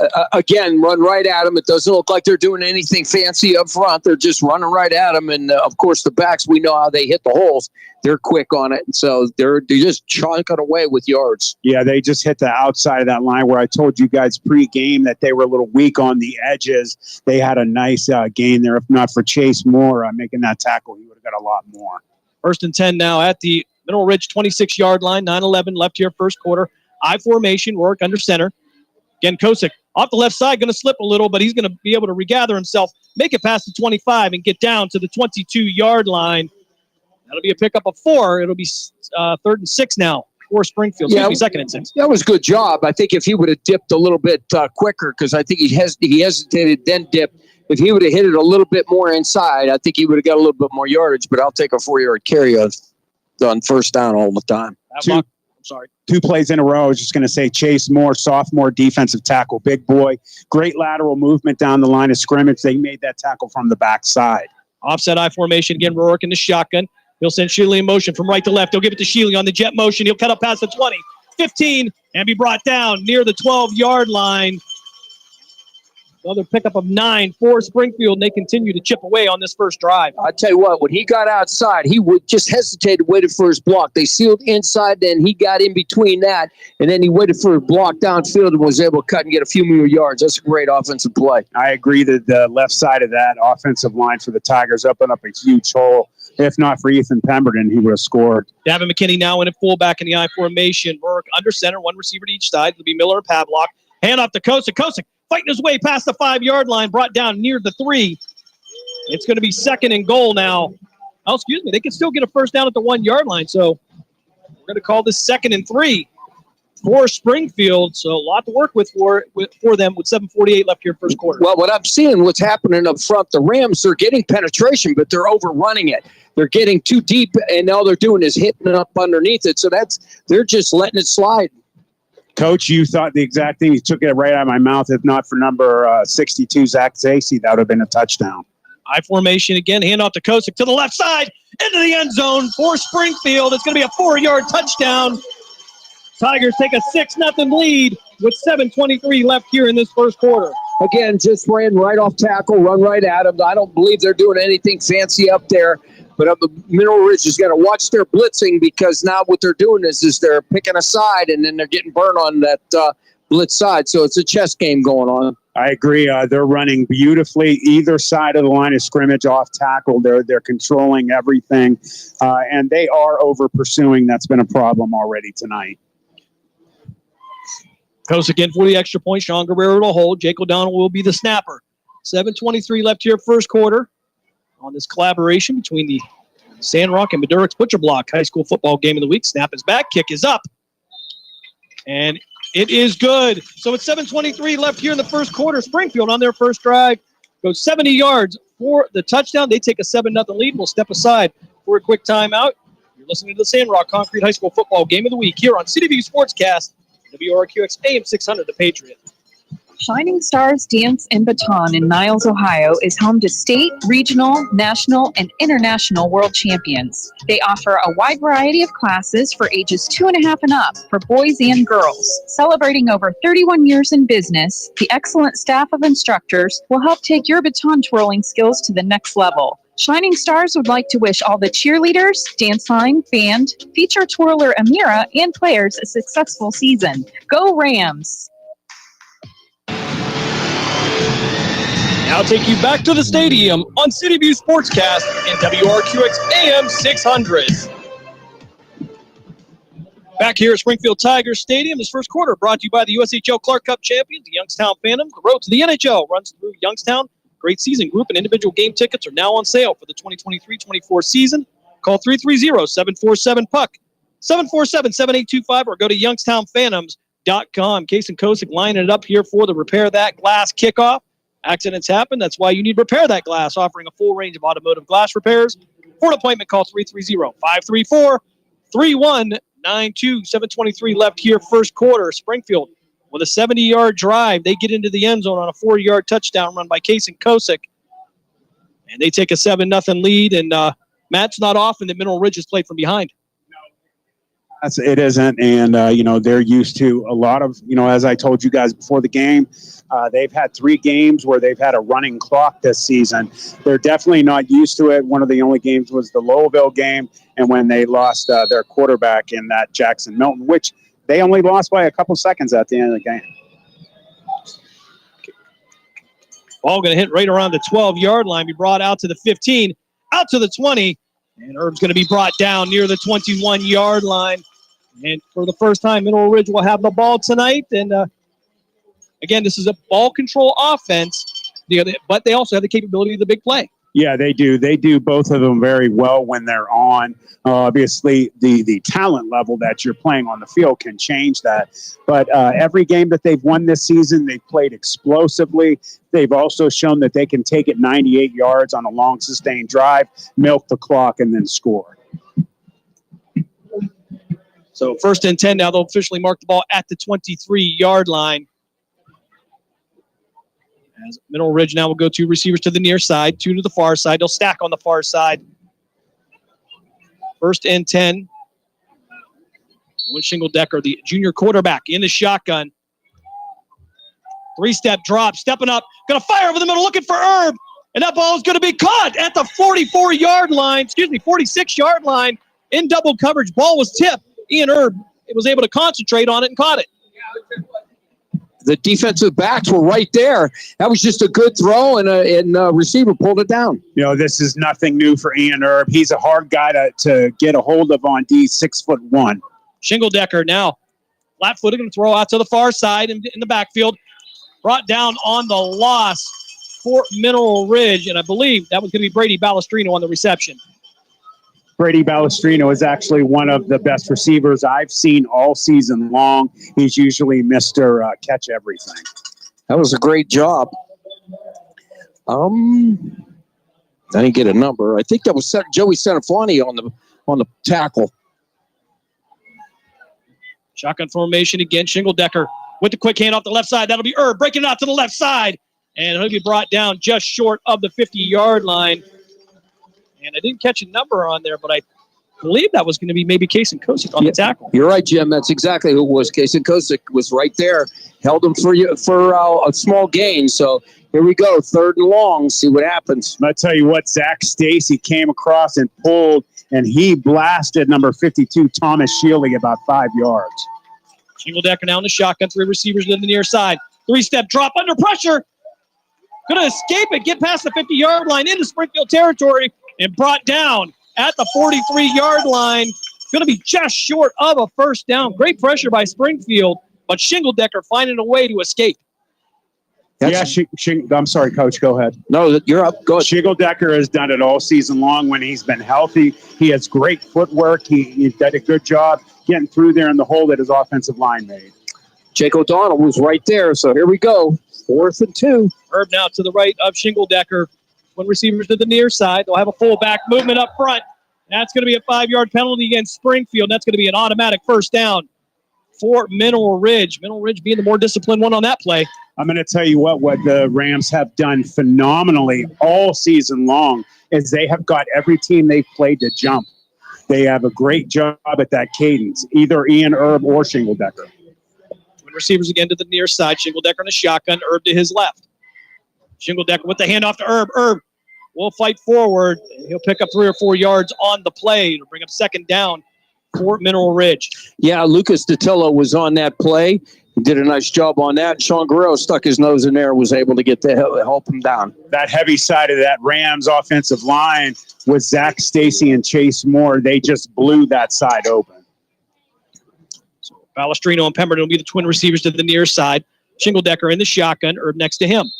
And Mineral Ridge is going to take a timeout, and we'll keep it right here. So far, a fast-paced start for both teams, maybe trying to limit a little bit some of those substitutions, catching them off guard, but both offenses have been successful so far. They have. Both are doing a great job moving the ball. Offensive line on both sides, as we discussed. It's going to be one in the trenches. Middle Ridge has to pop it in. Yeah, absolutely. But I'll tell you what, they've always been here at Springfield. Has always been a bend but don't break. So they'll tighten it up. But you got to watch Herb, and because he's done a great job. He went up there and hauled that one down. It looked like it was incomplete, but he had his eye on it. Dante Gentile usually starting on that Springfield defense.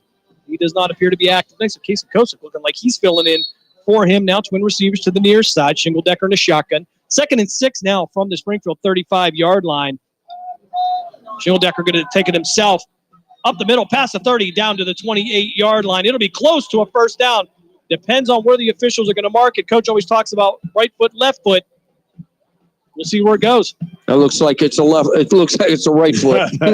It's darn close. They do very well in short yardage situations. They're moving the ball well. Offensive line, again, starting to play very well for the Rams, too. Tigers' offensive line showed that they are dominating.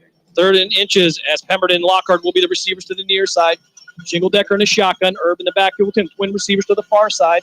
3rd and 1 from the 29. Shingledecker taking the ball himself. May or may not have gotten it. Depends on the forward progress, and they're going to say he's short. That's going to bring up 4th, and we'll call it a yard, but maybe not so much. Yeah, I mean, they actually knocked him. He actually lost maybe about a half a yard on that one. So here we go. It's close. I mean, we're an inch away. The nose of the ball. Defense played great. Then he just took that sidestep. He should have just ran straight. Right. Springfield went for it on their 4th down. Middle Ridge is going to do the same here. Twin receivers to both sides. Springfield almost looking to jump offside again, but Mineral Ridge going to take a moment to check with the sideline, see if they want to change the play. 3:24 left here in this fast-moving first quarter, as they will send Pemberton a little bit tighter into a wing position.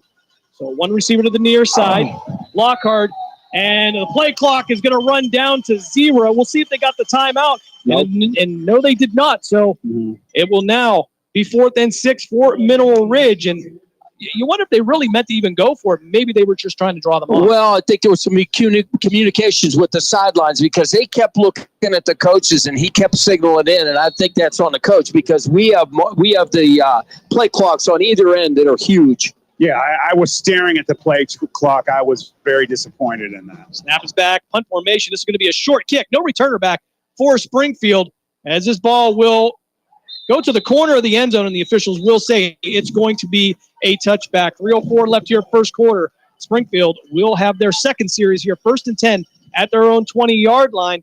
An impressive drive by Mineral Ridge to start out. They go for it on 4th down, and they don't get it. Well, mistakes too, and that's what hurt them because they had 4th and short, and then for whatever reason, I don't know what was going on the sidelines.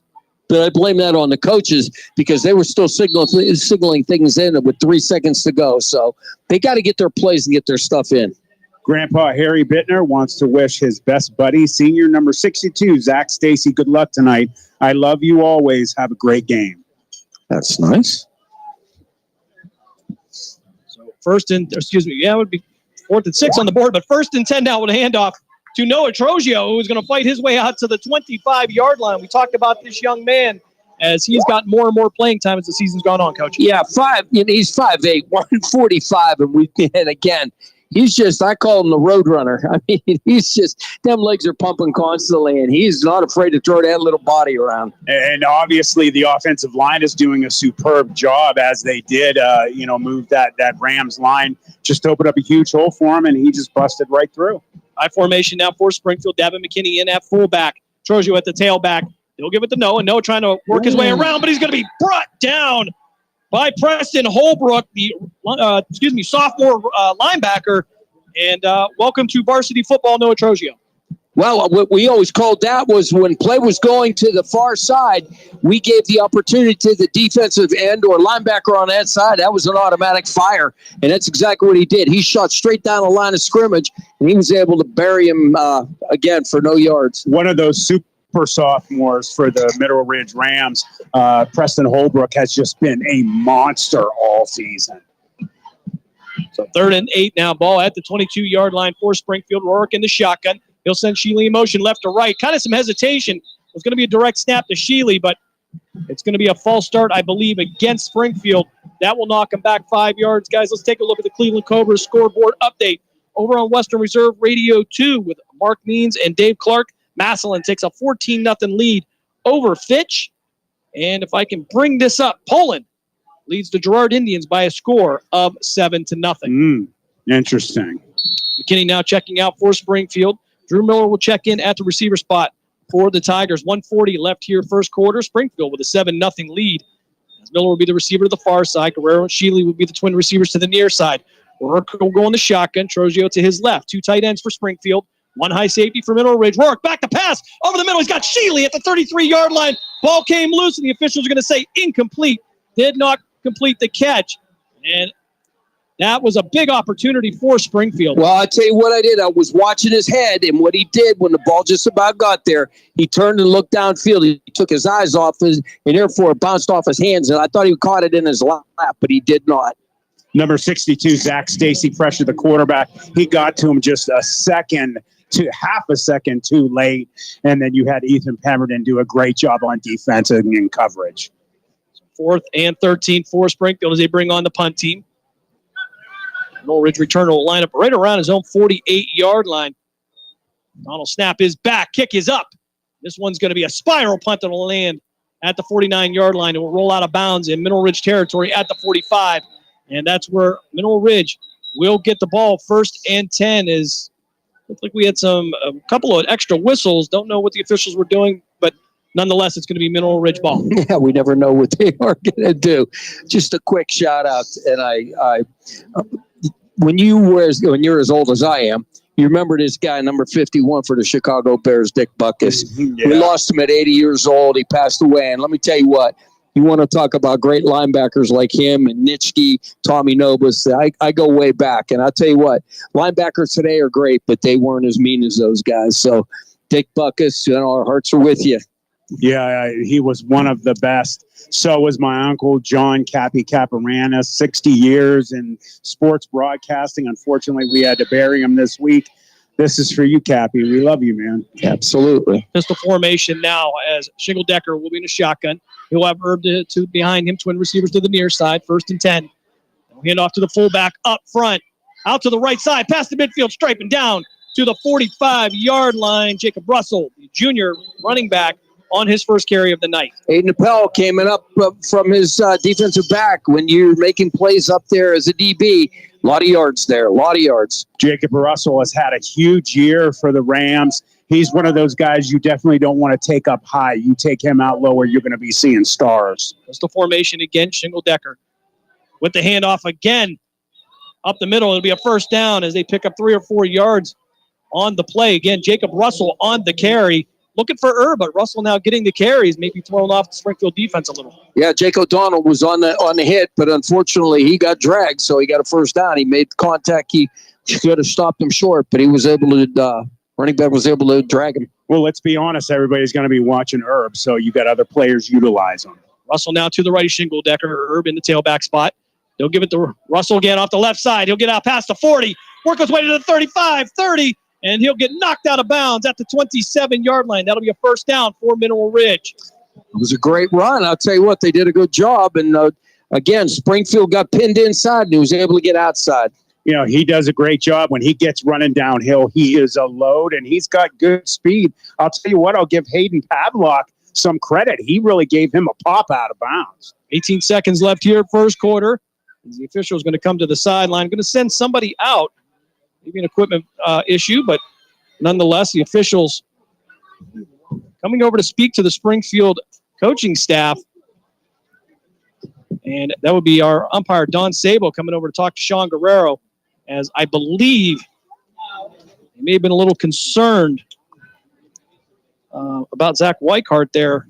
Not sure here as Don Sabo will make his way back to the field here. 18 seconds left here, first quarter. This first quarter brought to you by the Youngstown Phantoms. Call 330-747-PUCK, 747-7825 for ticket information, or go to youngstownphantoms.com. The Phantoms taking on the Chicago Steel tonight. 1st and 10 now for the Rams at the Springfield 28-yard line. 13 seconds as the clock will begin to run. And Mineral Ridge looks like they're going to be content to let this one run down. And that will bring us to the end of the first quarter. We're going to step aside for a break. When we come back, second quarter action right here on CDVU Sportscast and WRQX AM 600, The Patriot.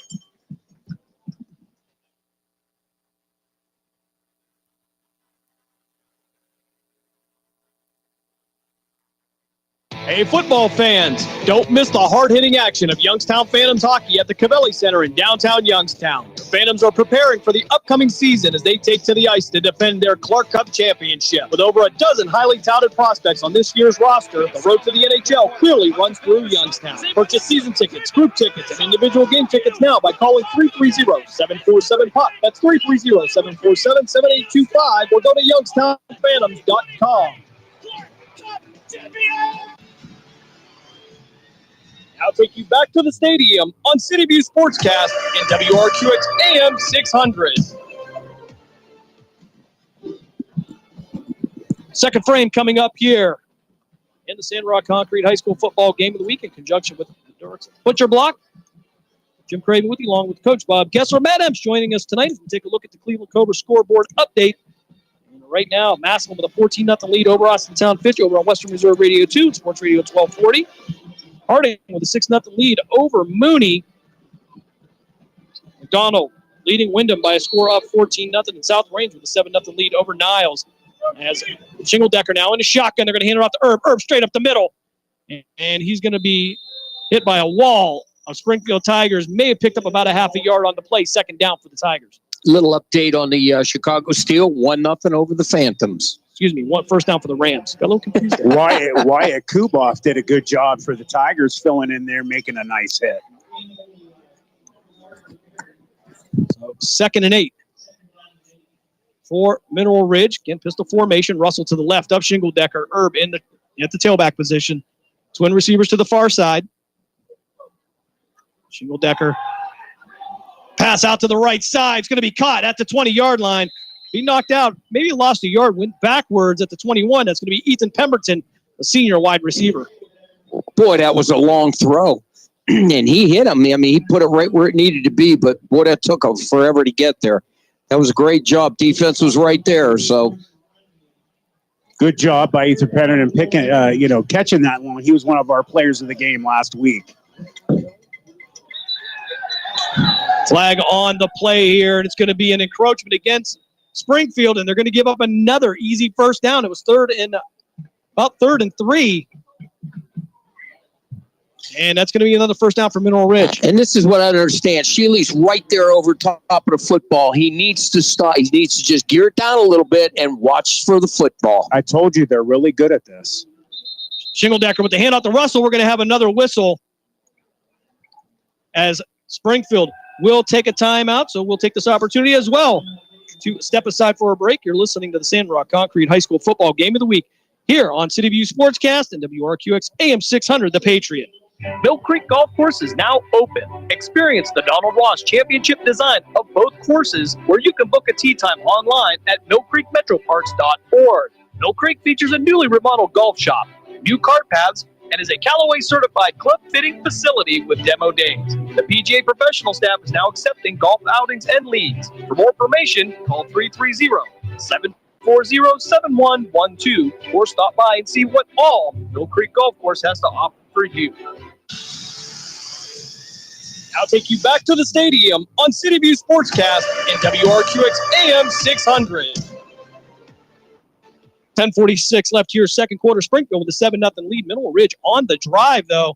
1st and 10 at the Springfield 16-yard line. Cleveland Cobra scoreboard update down at the Cavelli Center in downtown Youngstown.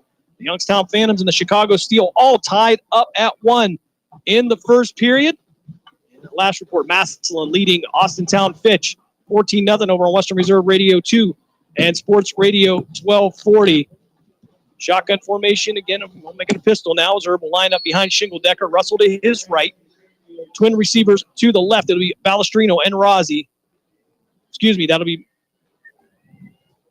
Balestrino. Yeah, I'm right, Rossi. Okay. Hand off to Herb. Herb trying to fight his way out to the left side. Trying to get away from the pursuit. Going to make his way back near the line of scrimmage. And it'll bring up second down for Mineral Ridge. Yeah, that was, I'll tell you what, that was a good run, but the defense had him. He just couldn't wrap him up. Pavlik had him in the backfield, but you're not going to bring that guy down with an arm tackle or a jersey.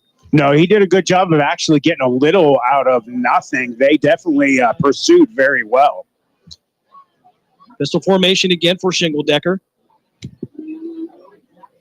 Quasi the receiver to the near side. Shingledecker back to pass. Under pressure, trying to find room. He's going to be brought down. May have gotten back to the line of scrimmage. Actually, they're going to say he lost a yard. And that's going to bring up third down now for Mineral Ridge. The field getting a little shorter for the Rams. Well, what happened was he had twins out and had a slot receiver. What happened was the wideout ran a post, and the slot receiver took a jab step in and then tried to go outside. And the defensive back broke right off of it and did a great job on that coverage. Two back is Balestrino and Pemberton were wide open. Trip receiver to the far side. Shingledecker back to pass. Going to fire out of the flats. Intended for Herb. Did he catch that? Yep. And he did. Caught that near the 10-yard line. Looked like it was going to go off the turf, but Herb able to come back to the ball and snag that out of the air. He's done a great job all year making incredible plays. This is nothing new for the Ram faithful. He is definitely one of those players that should be, and I would guess would keep his football career going after high school. Balestrino and Rossi, twin receivers to the near side. 4th and 4 now. Ball at the 10-yard line. Norridge will take a moment, check with the sideline with the coaching staff, see if they want to change it. 9 minutes left here, second quarter. Watch that clock. With a 7-0 lead. Play clocks in both sides of the end zone, as it looks like Mineral Ridge will have to take a timeout here, and we will try to get our time in as well. You're listening to the Sandrock Concrete High School Football Game of the Week here on City View Sportscast and WRQX AM 600, The Patriot. SNK, painting your house today. SNK. SNK Painting provides exceptional painting and refinishing services to the Mahoning Valley and surrounding communities by being an industry leader in our field, focusing on customer service and delivering extraordinary results. We offer interior and exterior painting, and we specialize in cabinet refinishing with affordable cabinet solutions. Call SNK Painting for your free estimate at 330-505-1910. SNK, painting your house today. Now take you back to the stadium on City View Sportscast and WRQX AM 600. 4th and 4 from the Springfield 10-yard line. Coming out of the Mineral Ridge timeout, it's going to be Herb, Rossi, and Balestrino, the trip receivers to the near side. Russell to the right of Shingledecker in the shotgun. 8:52 left here, second quarter. Shingledecker back to pass. Looking out to his left under pressure. Sanafani almost got him. He's going to get away, but he's not going to get away from the rest of the Springfield defense. And it's going to be Sanafani coming back as well as Kuboff. And I believe Kason Kosick in on the action as well. Yeah, I mean, there was a host. He was running around. It would look like a fire drill. He had nowhere to go. He has to get rid of the ball quicker. If he holds on to it, he's going to be seeing that all night long. Absolutely. Turnover on downs for the Mineral Ridge Rams. 8:46 left here, second quarter. Tigers with a 7-0 lead. Both teams 5-2 coming into this week. Mineral Ridge will finish up with Western Reserve. And McDonald. Thanks, Matt. I formation now. Their rival game. Rurik under center. I formation. Handoff to the middle. It's going to be Kosick. Past the 20. Fight his way down to the 25. And now past the 30 and down at the 32-yard line. Kosick with yards after contact. And they're just going to, if they continue to do this is going to wear that front four of Mineral Ridge down, and they're just gouging them now. Springfield back to the line, I formation. Again, handoff to Kosick. Fighting his way forward past the 35, and he'll drive his way down near the 40-yard line, just short of the 40 at the 39-yard line. It's going to be pickup of 7. It's going to bring up third. Oh, we're going to have flags after the play here. I think there was some conversation going on down there, and I don't think we were talking post-game meal. No, they're getting frustrated. That offensive line for the Tigers is really starting to beat up a little bit on that defensive line. Stacy's still holding his own, but he's getting double teamed every single play. You can only do too much. You got to have your other players, on that 11 pick up the slack for you. You can't lose your head like that. And I believe they're going to call this unsportsmanlike against against Mineral Ridge. Yeah. Yeah, I think I don't think there was any punches or anything. I think it was just language. Yeah. We're seeing more and more of that. Yeah, and again, it's frustration. It's you're getting pushed around a little bit. Guys start flaring up. Yeah, but you can't do that. You got to think a little bit because remember, as you play, you're a player. You got 11 out there. It's not just I. No NT. Yeah, you can't give them 15. They're already moving the ball beautifully. 1st and 10 now from the Springfield 46-yard line. Rourke under center. Motion up front. Flag on the play. Encroachment now against Mineral Ridge. They'll add another 5 onto that. It'll be 1st and 5 from the 41-yard line. They've got to settle down. That's not good. This is just mental mistakes, as we know. Tons of mental mistakes. Yeah, absolutely. And, Coach, you're dealing with a Mineral Ridge team that is just laden with young guys starting. So they're making a lot of mental errors. Yep. O'Donnell will be the tight end to the far side. I formation. Davin McKinney now in a fullback. Twin receivers to the near side. Now hand off to Kosick. Kosick off the left side. Past the 35, 30, 25. Following his blocks. And he'll be tripped up just short of the 10-yard line.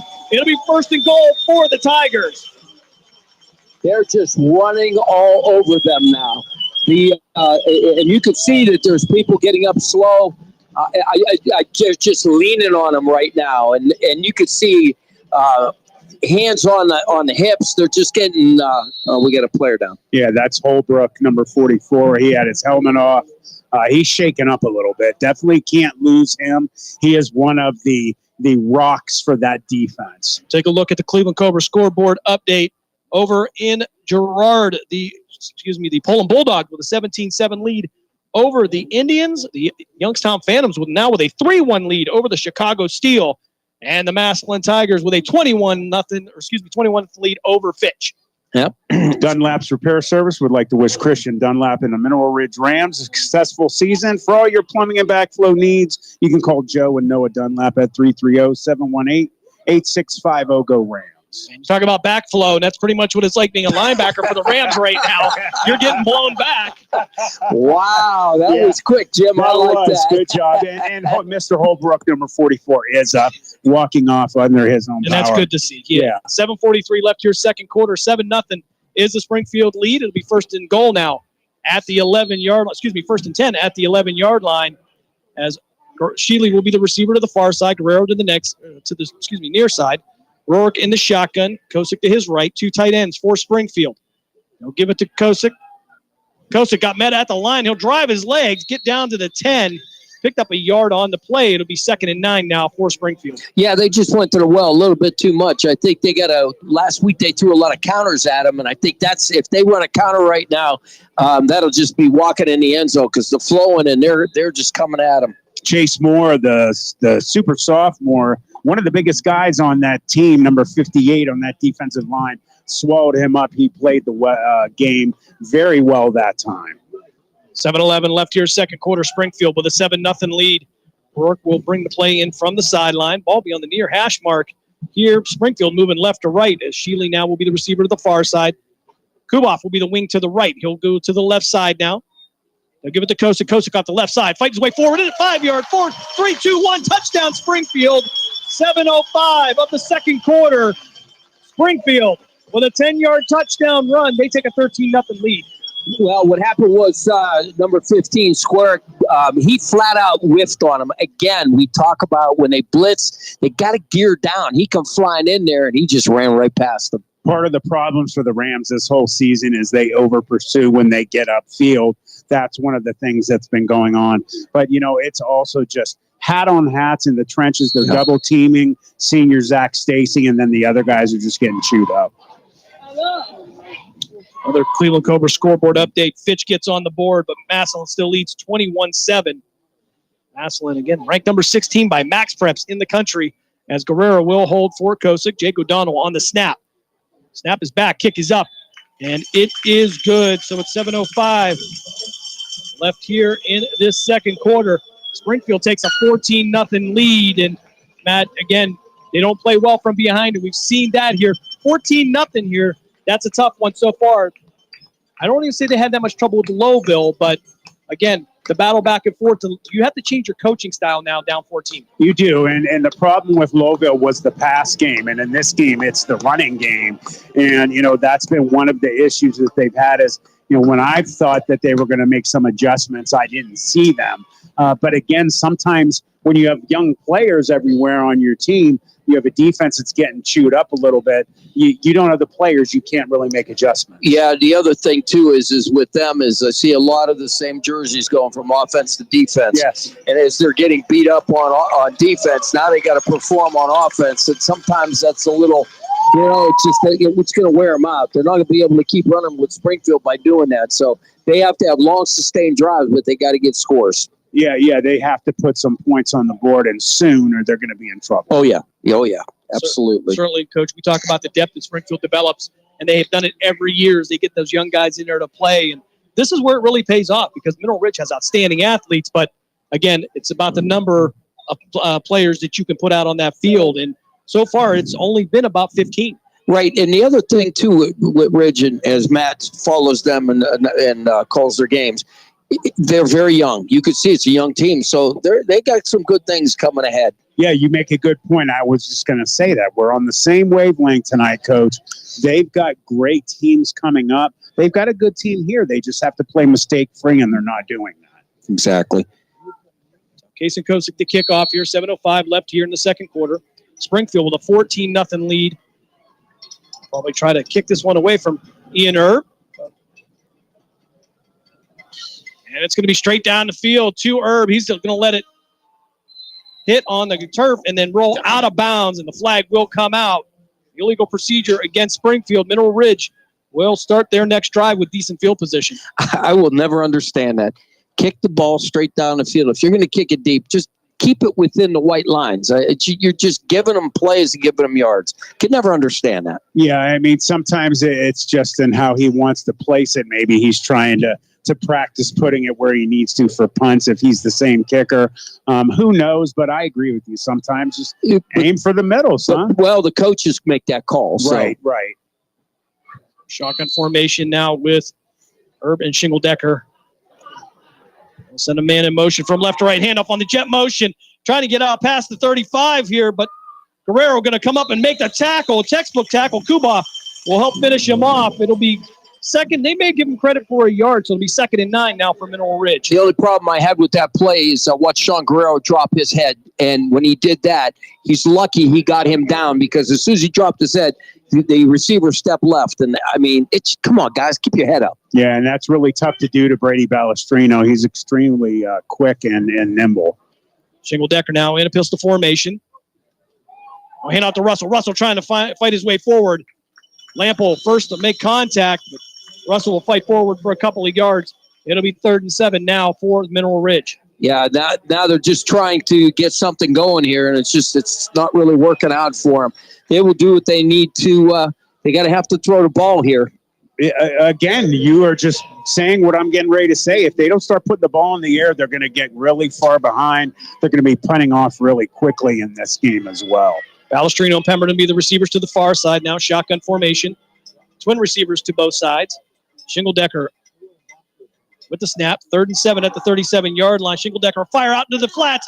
Almost picked off, but it's going to be caught by a Mineral Ridge Ram. Past the 40, 35, inside the 35, down at the 33-yard line.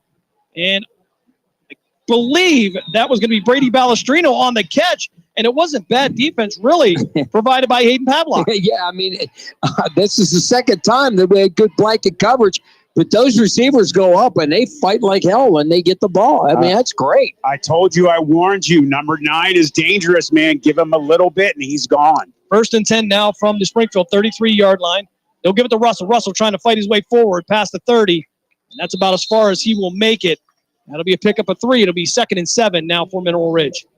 They get good sustained drives, but they shoot themselves in the foot with things. So hopefully they'll drive right down the field and test the defense. For the majority of the games they played this year, they've been the ones who have that bend but not break defense. The Tigers are definitely living up to that title tonight. They have to put some points on the board. Rossi and Balestrino will be the receivers to the near side. Shotgun formation, Shingledecker. Now with the handoff to Erb. Erb trying to get out to the left side, make it past the 30. And he'll fight his way down to the 27-yard line. Hayden Pavlock coming up and making the tackle.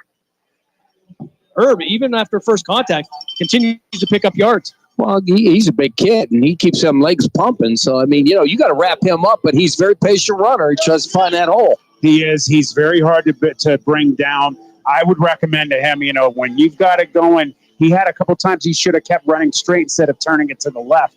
They just string you out and they're bringing you down as a team. Yeah, you're absolutely right, Matt. You always say, when you see the hole, hit it and keep going straight. This juke, it just doesn't work sometimes. No, it's not. Shingledecker now in the shotgun. 3 receivers to the far side. 3rd and 4 now from the 27. Shingledecker back to pass. 3-step drop. Fires over the middle. Has a receiver open. That's going to be picked off at the 5-yard line by Springfield. Sean Guerrero past the 20, 25, and down to the 27-yard line. Springfield gets the first turnover of the game. Again, 3rd and 4. Why are you throwing to the end zone? Get the first down. Keep yourself in good position. They just got a big penalty, too. They did a crackback block on number 58, Chase Moore. He tried to make up with them on the field. Chase wasn't having it. Yeah, that's the kind of block that hurts. I'll tell you, when you don't see it coming. They're calling it a lot this year. They must have had a discussion in Columbus about and yet, you know what? Every year there's an emphasis on a safety rule, and I've seen a lot of that this year as far as the crackback blocks, the blindside blocks. Yep. Yeah. So, again, a lot of them unnecessary, but it's it'll take them a few plays to recover. They're protecting the lineman's legs as well. They're calling them for that as well. Well, we had a thing where Josh Dotson during a scourge game picked back on a kid who was 6'5", and let me tell you, he helicoptered in front of me, and that man was knocked clean out. Now that was several years ago, before that rule was changed, right. And that would be a prime example of why that rule was changed. As Springfield will have the ball. It will be 1st and 10, but it's going to be past the 10-yard line. I think they're going to mark it at the 8. Yep. So 3:59 left here, second quarter. Springfield with a 14-0 lead. Sean Guerrero coming up with the interception. As Davin McKinney now will be the fullback. Kosick the tailback. I formation. Twin receivers to the near side. Ball officially at the 9. They'll give it to Kosick. Kosick past the 10, 20, and down at the 24-yard line.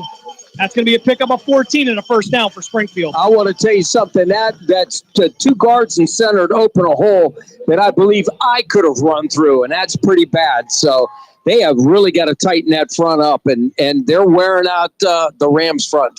Amy Russell and her family want to wish the Mineral Ridge Crest Country team good luck this Saturday, October 7th at the Trumbull County Fairground. Strogio now in the tailback.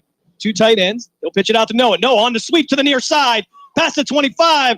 And he'll be knocked down near the 29-yard line. Pickup of 5 or 6 on the play. And Noah Trogio spelling Kosick in the absence of Dante Gentile. And again, fun to watch. He tries to get to the outside, and those little feet just keep going. I'm telling you, I dubbed him. I got to talk to the announcer, tell him that's the Roadrunner, baby. Them legs are flopping. Anybody that knows that cartoon, his legs are always turning and flying all over. And he better be thanking that offensive line because they're opening giant holes. Wing to the left now. That'll be McKinney. McKinney going in motion. They'll give it to Trogio. Trogio going to make one cut. Get upfield past the 40 and down at the 44-yard line. That's going to be another first down for Springfield. 2:51 left here, second quarter. Tigers with a 14-0 lead. And they had him going through the hall. I saw a lot of arms slapping at him, but you're not going to bring this young man down unless you get a shoulder in him because he hits the hole quick and you just going to snap them arms. Yeah, Preston Holbrook was one of those Rams that had a shot at him. He just missed him. Rourke under center and I formation. Again, hand up to Trogio. Trogio out past midfield, down to the 48-yard line. That'll bring up 2nd and 1 for the Tigers. And Trogio, he's like a mouse. He can flatten out and get upfield. Run the Roadrunner, baby. Run the Roadrunner. That's what I say. I'm impressed with guard number 54, Lucas Totillo, getting up there quick. He actually blocked Ian Herb, helped spring that play. So Pavlock and Shealy will be the receivers to the far side. O'Donnell will be the tight end to the right. I formation with McKinney at the fullback. Hand up to Trogio. Trogio past the 45, inside the 45, down to the 43-yard line. Pick up enough of 5. It'll be 2nd and 5 for Springfield. They want him to score a touchdown. So, as Ezekiel Elliott used to say, feed me, baby. Feed me. Trogio now going to take a breath on the sideline. Casey Kosick will come back in. Kosick carrying the majority of the load tonight in the running game. 1:59 left here in this first half. Pavlock, the receiver to the far side. Shealy to the next. 2 tight ends for the Tigers. Rourke now with a handoff to Kosick. Kosick will get contacted at the line, and he may have picked up a yard on the play if he was lucky. That was a pretty good job. I'm trying to get a number. 44. Yeah, Preston Holbrook. Yeah.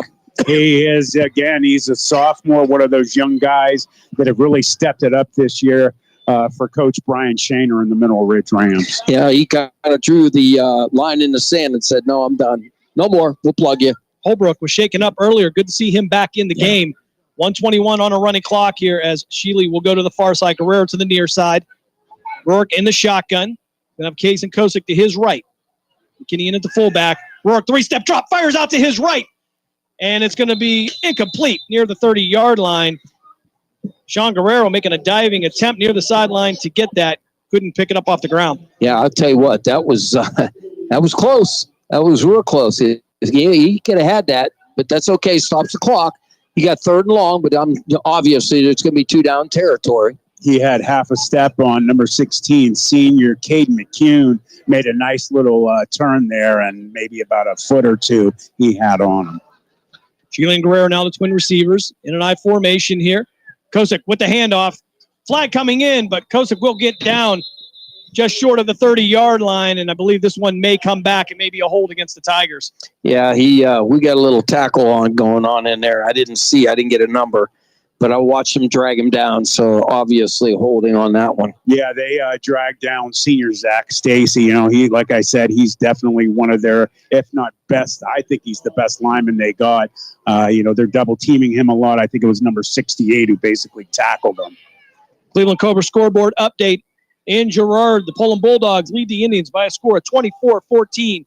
Here we have 1:03 left here in this first half. Springfield with a 14-0 lead. Springfield trying to work their way into some more points before the half after the Sean Guerrero interception.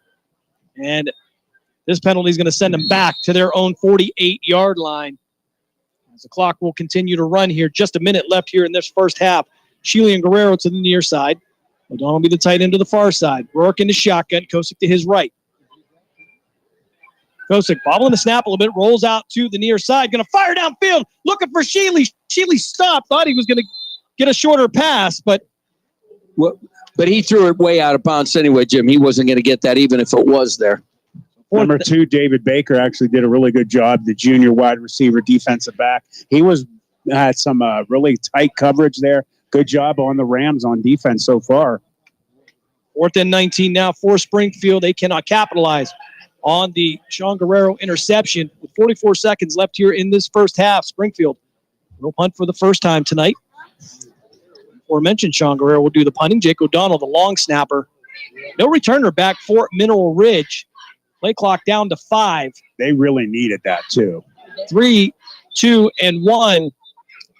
And Mineral Ridge is going to take the timeout, so we'll step aside for a quick break. You're listening to the Sandrock Concrete High School Football Game of the Week here on on City View Sportscast and WRQX AM 600, The Patriot. SNK, painting your house today. SNK, painting your house. SNK Painting provides exceptional painting and refinishing services to the Mahoning Valley and surrounding communities by being an industry leader in our field, focusing on customer service and delivering extraordinary results. We offer interior and exterior painting, and we specialize in cabinet refinishing with affordable cabinet solutions. Call SNK Painting for your free estimate at 330-505-1910.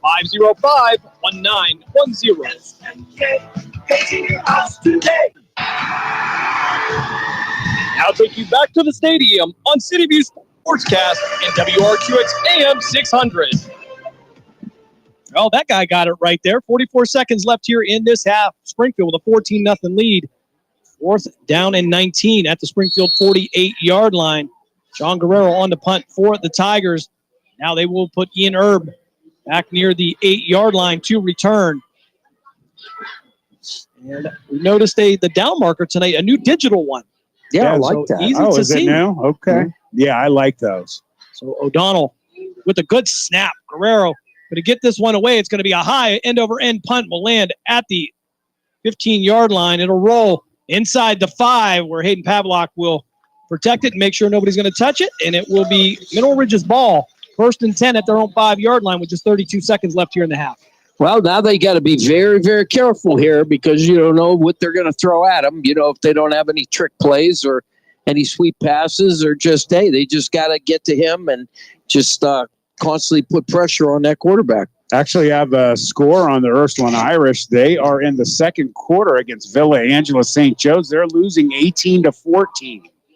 Wow. That's I told you Villa St. Joe's is a tough program. No, they are. They're a good program. Irish should be pulling that one, I would hope, by the end of the game. I'm going to say Ursuline just as tough, though. Yes. As it's going to be 1st and 10 now at the Mineral Ridge 5-yard line. 32 seconds left here in the half. Shingledecker in the shotgun up. Herb to his left. Twin receivers to the near side. Moving right to left on your devices. Shingledecker taking it himself. And he'll try to get past Kuboff and make it out to the 10-yard line. And the clock will continue to run. Mineral Ridge with no timeouts left here in this first half.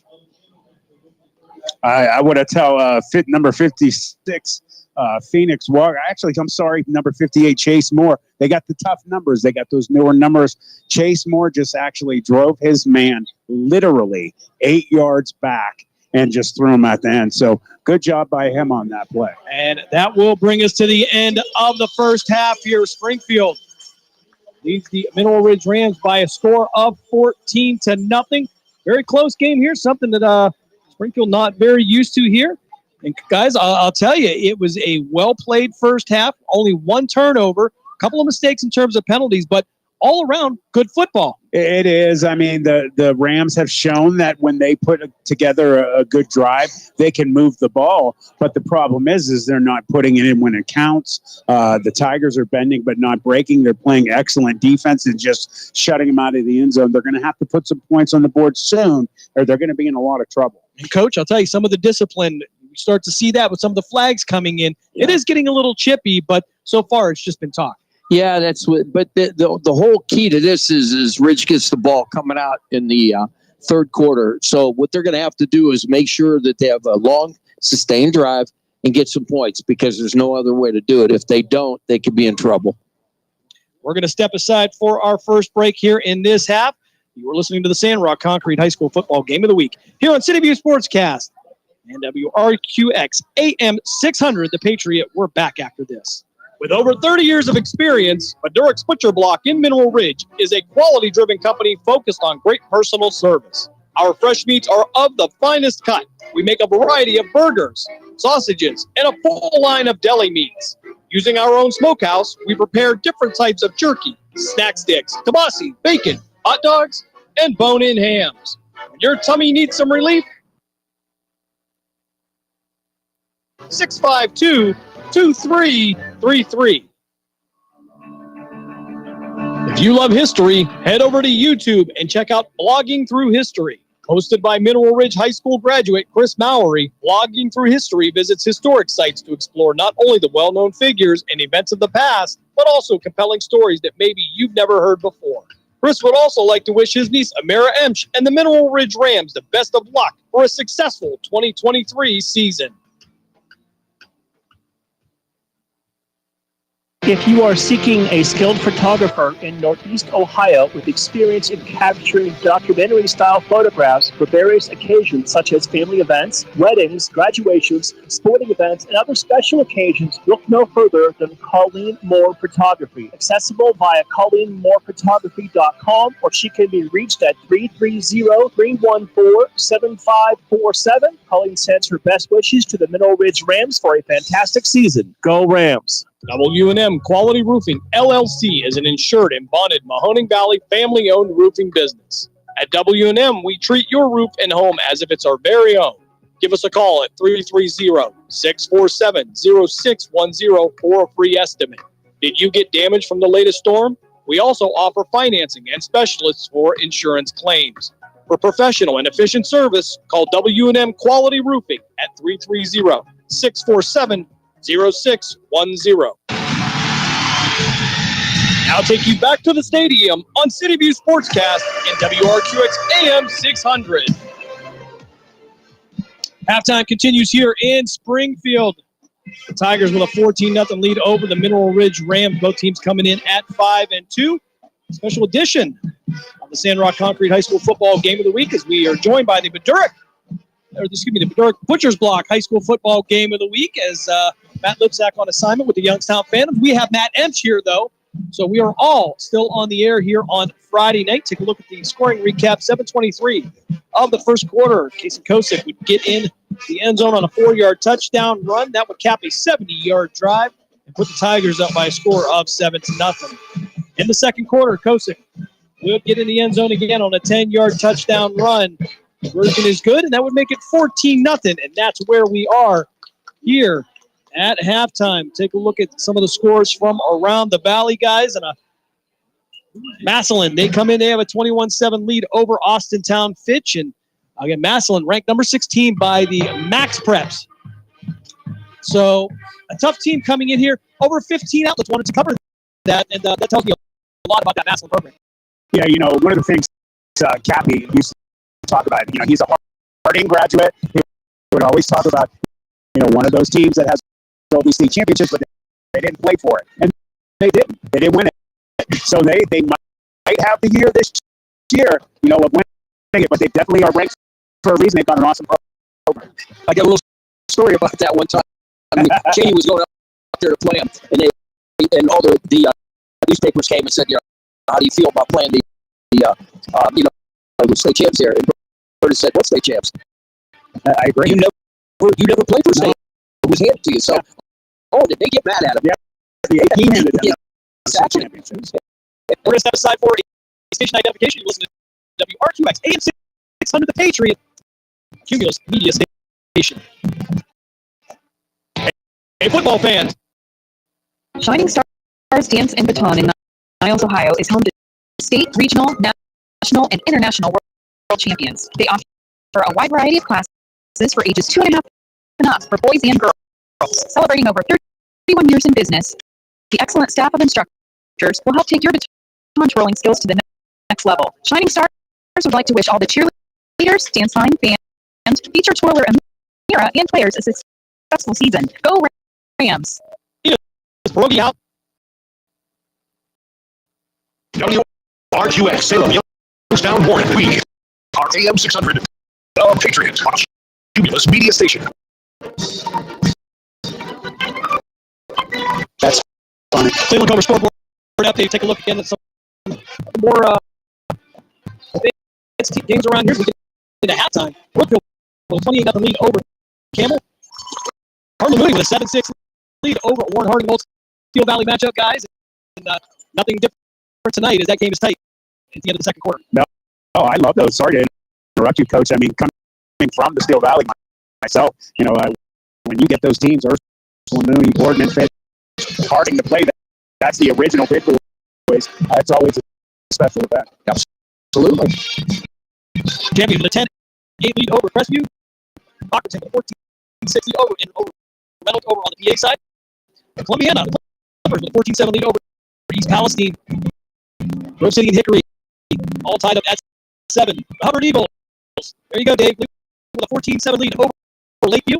Liberty with a 21-7 lead over LeBray.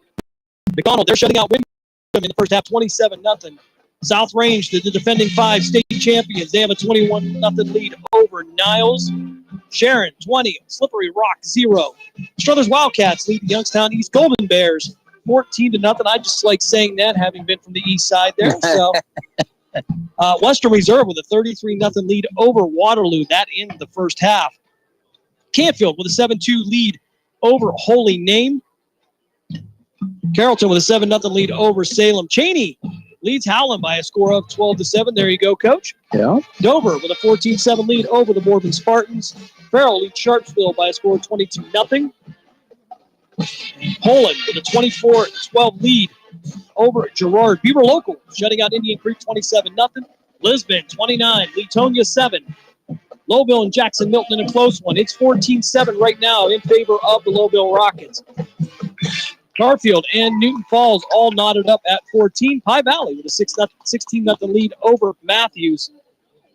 And the Villa Angela St. Joseph. And Matt, I don't know if you're getting updated scores right now. I'm showing 12-7 with St. Joe's leading the Ursuline Irish. Last score I have from Max Preps was Villa Angela St. Joe's up 18-14 in the second quarter is the last score I have. Updated score there on the Cleveland Cobra scoreboard update. West Branch with a 14-7 lead over their neighbor Alliance. Great games going on tonight, guys, and we're getting towards the end of the season. Only 2 regular season games left. We're starting to look towards playoffs, Coach. Yes, we are. quick update. Our Youngstown Phantoms 4, Chicago Steel 1. So we're hanging right in there, baby. And Matt, you got to join us for your first hockey game last Saturday. Not only a banner raising, but a 12-0 shutout of Team USA. Yeah, it was my first time ever at a hockey game and at a Phantoms game. 12-0 behind the woodshed drubbing. And it was Team USA, and I know that they had lost the preseason game to Team USA. They had something to say that night for that banner raising. That's how you show up. Yeah, exactly.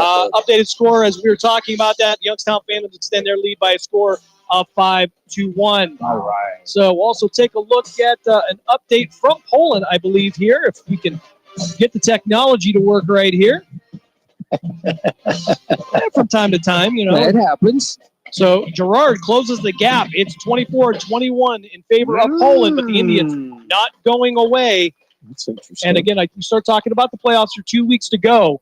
And you talked about strength of schedule. And this is something we've talked about with both coaches in terms of being battle-tested going in there. Both of these teams have had several, let's be honest, blowout wins this year. Yeah. And you get kind of concerned if going into the playoffs. But a game like tonight, it's only 14-0. This is something both teams needed. I agree. They do. They need, the points from this, especially Mineral Ridge. This is more important for them. Having that Shingle-Decker, the quarterback, go out in that Jackson-Milton game. That was a huge game. They were both undefeated. They barely lost it. I truly believe they would have won that game easy. He was in there. So the points are much more important now. The Lowville loss was huge. They cannot afford to keep losing. Tonight could be a monster win if they can climb back into it. Yeah, the other thing is because you're going to throw 16 teams out there. I mean, they'll still, I believe, should make the playoffs. I don't think it's going to be a problem there. But again, as far as me I'm not even going to try to the 16 teams is just, it's too much. I think they got to whittle it down a little bit. I think it's too much, but it is what it is. Yeah, it is. They're playing very well on both sides of the ball. The offensive, defensive lines for Mineral Ridge definitely need to step it up. Yeah. Again, I don't want to make any excuses for them. They are extremely young. They've got freshmen, sophomores, and juniors out of the bulk of that starting unit on all three phases.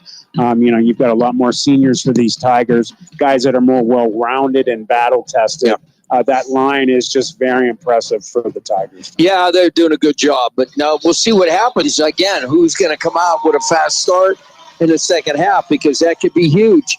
If they go down and score, that's going to be some good momentum. If they get stopped, that could be a long night for the Rams, which I don't like to see. At one time, I was one of the 7th and 8th grade coaches for the Rams. I enjoyed my time there. We had some great players who now have moved on. Some of them went through college and played some, and they were a good bunch. I really enjoyed my time over there. It was fun. Me and Matt Lipsack, who again is not here because he's calling the Phantoms game tonight. We have really enjoyed becoming a part of the Wethersfield and especially Mineral Ridge community. I know a lot of people there now. The majority of my sponsors are from Mineral Ridge, like 95% of them. And they're just good people, and they're good, hard workers on the team. They have a very good coaching staff. I really think they're going to be seeing some special teams, especially in the near future, with these young kids getting all that play.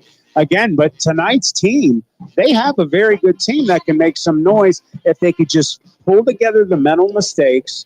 They could just make some, different changes here and there, make some adjustments, try to work through those weaknesses that they obviously have. And they can make some noise, but the Tigers are definitely, making some noise on their own, pointing those weaknesses out. Well, with me and Coach Noble, as we talked going into a game, we used to say, find the fish. Find the fish. Find the weak spot of the defense and attack it. And that's what they have to do. As of right now, I don't see too much of the real weakness other than bend that don't break, and that's what's happened. When they went down there and driving, it was not good. Jim. Division 6, Region 21, the Mineral Ridge Rams now at the 10 spot.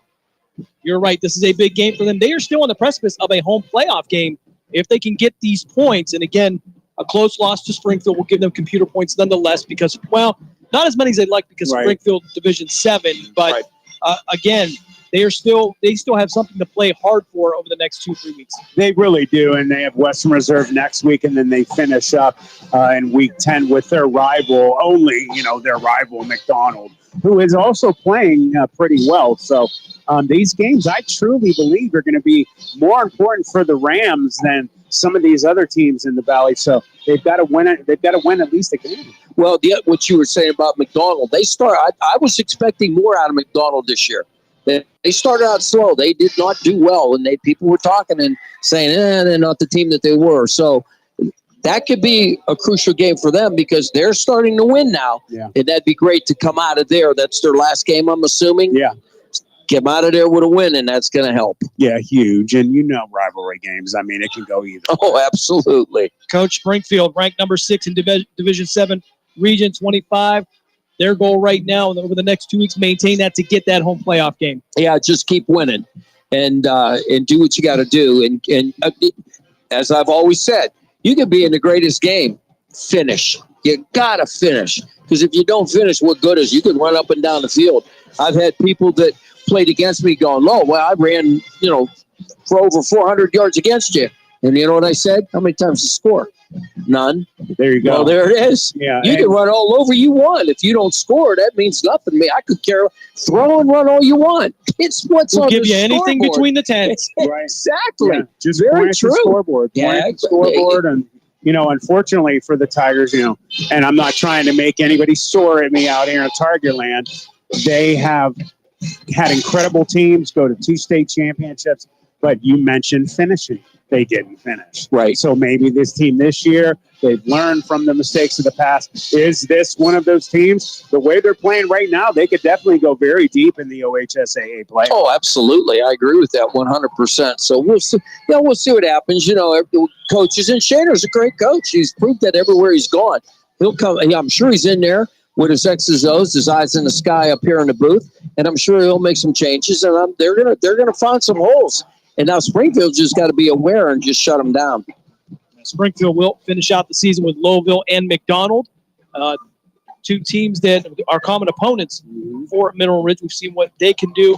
And certainly you talk about Brian Shaner, and he's kind of bounced around a little bit. He's been through some programs, really helped them.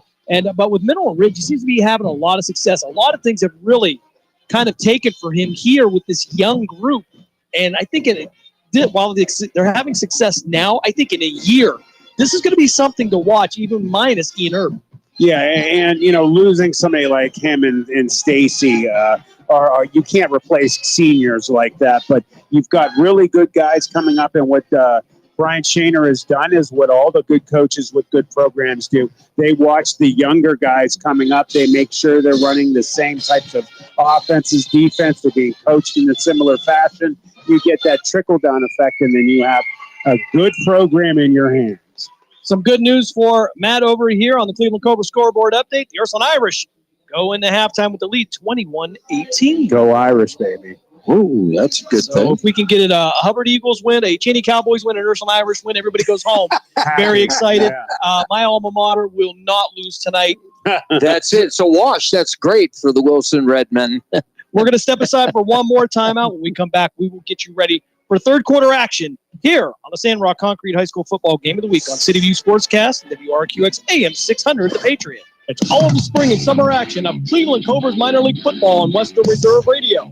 Follow the Cobras as they compete against teams from around the region in pursuit of a Tri-Point Football League championship. And if you're looking to continue your football career after high school, college, or even the pros, or to be part of the Cobra staff, go to ClevelandCobrasFootball.com, Facebook at Cleveland Cobras Football, or contact owner Jesse Caldwell at 330-416-3442. Be a part of the excitement of Cleveland Cobras football. During the fall and winter, grilling season never ends, and Gessler Propane is your local supplier that makes sure you get your hard-earned money's worth. Why go to gas exchanges to pay higher prices for tanks not filled to capacity? Gessler Propane makes sure you're prepared for year-round grilling with 100% filled tanks at a reasonable cost. See Bob Monday through Friday, 10 to 4, and Saturday, 9 to 3 at Gessler Propane, 702 Youngstown Poland Road, Struthers, or call 330-755-9119. Gessler Propane. They got gas. gas. Hey, football fans, don't miss the hard-hitting action of Youngstown Phantoms hockey at the Cavelli Center in downtown Youngstown. The Phantoms are preparing for the upcoming season as they take to the ice to defend their Clark Cup championship. With over a dozen highly touted prospects on this year's roster, the road to the NHL clearly runs through Youngstown. Purchase season tickets, group tickets, and individual game tickets now by calling 330-747-PUCK. That's 330-747-7825 or go to youngstownphantoms.com.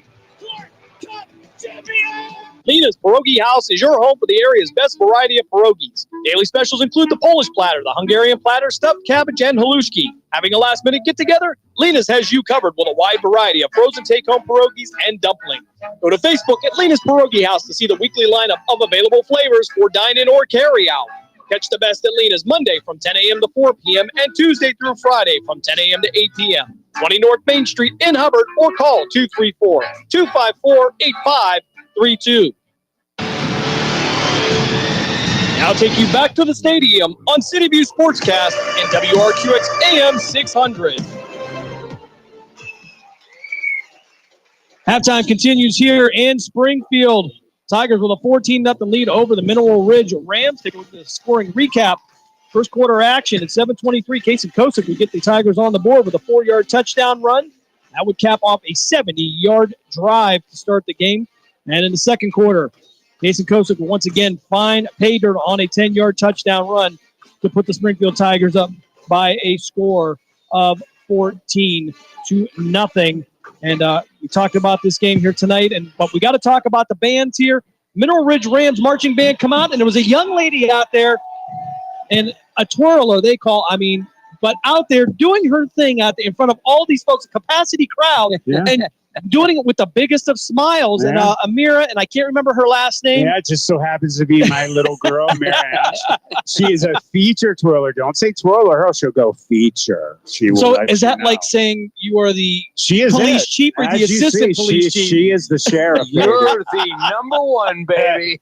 She does a great job, and so does their band. They work so hard. The band here, I was just thinking how loud they are for the Tigers. They do a great job. But, yeah, I am super proud of my little girl, Amira M. And it's hard to believe she's in high school. I know, freshman. Things move so fast now, and now she's the center of the world, coming out here, entertaining the home crowd here. And a good crowd it has been here in Springfield, and a battle that I think, again, we talked about both teams need here as they wind down week 8, and they get into that tail end in weeks 9 and 10, looking for the playoffs. Springfield in Division 7, Mineral Ridge in Division 6. Rams ranked number 10 in their region, and Springfield at number 6 in theirs. So Mineral Ridge with a lot to play for. Coach, for the Springfield Tigers, what is the key for the second half? Start out strong on defense. You can't. I would want them to, hold them tight.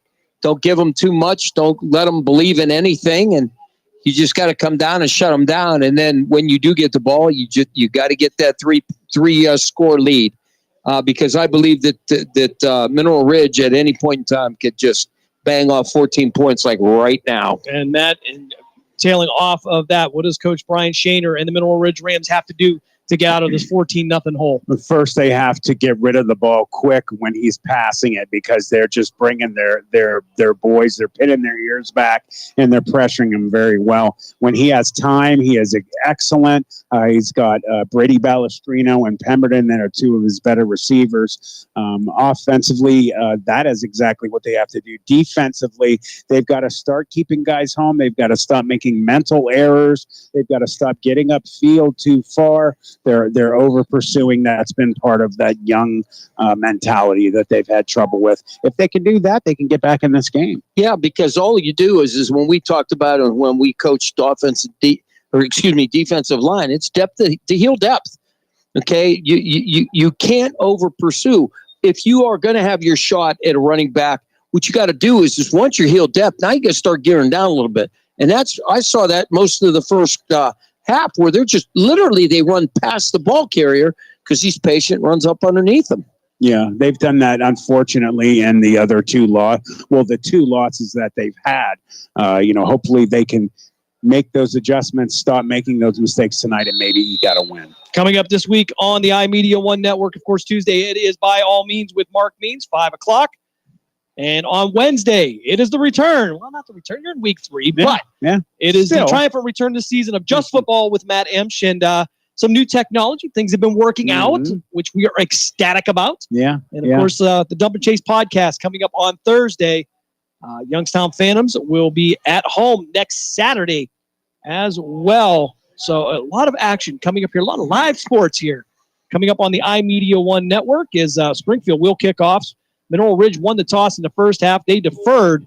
And Kason Kosick will get us started with the Repair That Glass kickoff here for the third quarter. I want to thank you for joining us here in week 8 of Ohio High School football. Week 7 over on the Pennsylvania side. Jim Craven with you, along with Coach Bob Gessler. Matt Emsch joining us this week here. We are a 3-man booth. It doesn't get any better than a Monday night kind of style thing. I agree. And Matt, as we get towards the end, Bob will sing. I'm looking forward to that. I'm glad you are.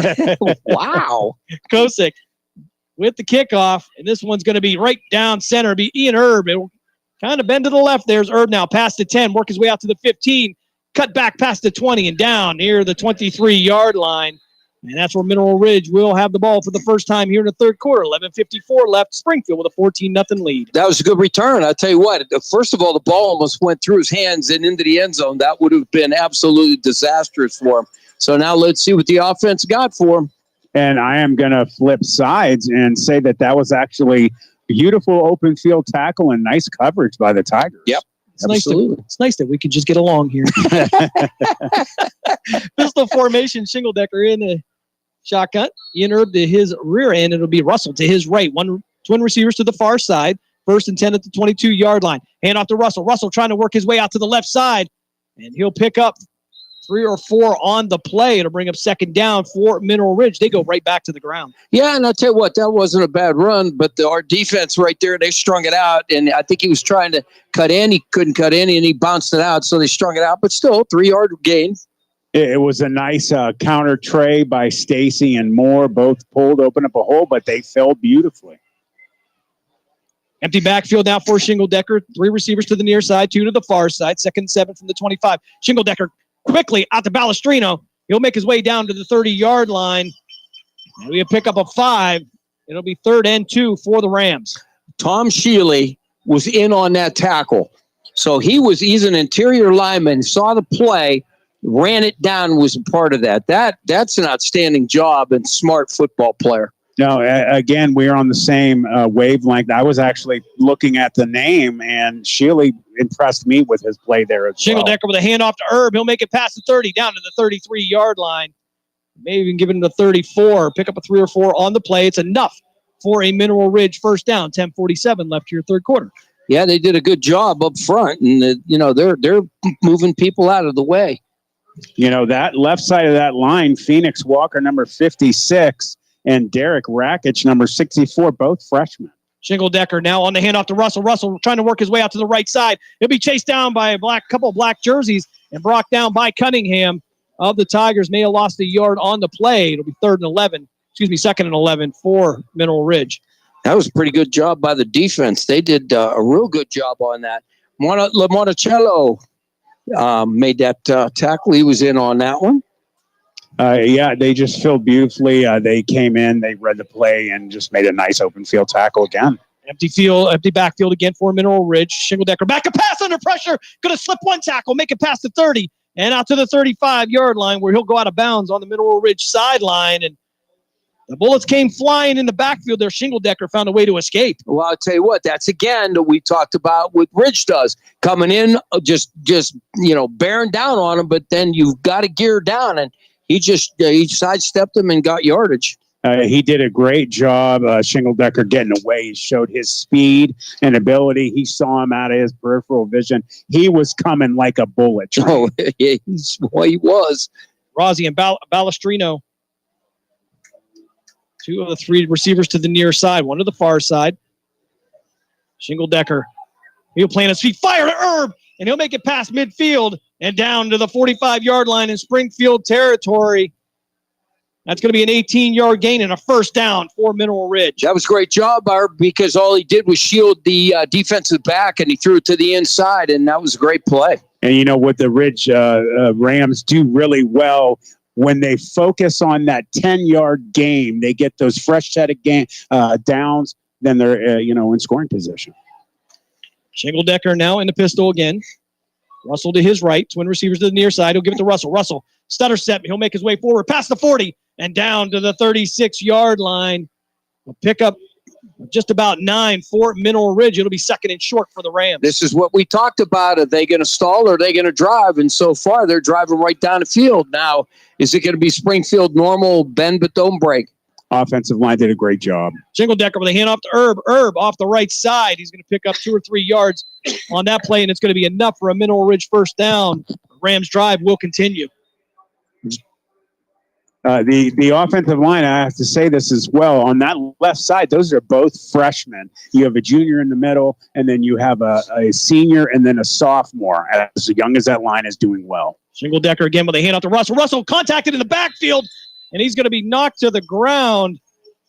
And that's going to be Steve Moreland on the tackle, 6 foot, 135-pound freshman. And again, we talk about depth on the Springfield side, and there it is. Yeah, that was a new name. I was looking at myself, and I said, I was not used to seeing that number out there, but there you go. Next guy up. Yeah, 41. I got in there, read it beautifully, made a nice tackle all by his lonesome. Bryce Rohrman now in the backfield. He'll be to the left of Shingledecker as the Rams will check with the sideline. Twin receivers to the far side.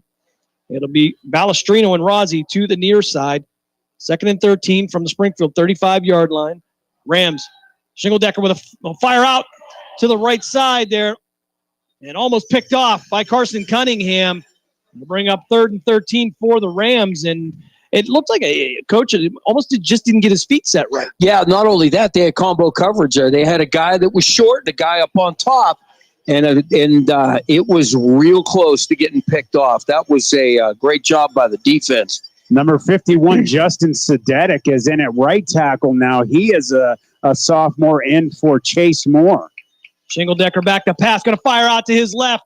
Nobody in the area. I think there was some miscommunication there. He had Rozzi out there as well as Balestrino, and it looked like they both went in the opposite directions of where the pass was thrown. Yeah, I think somebody was running a post and somebody was supposed to swing underneath, and it didn't look like they got there because he was throwing to the flat and the receiver wasn't there.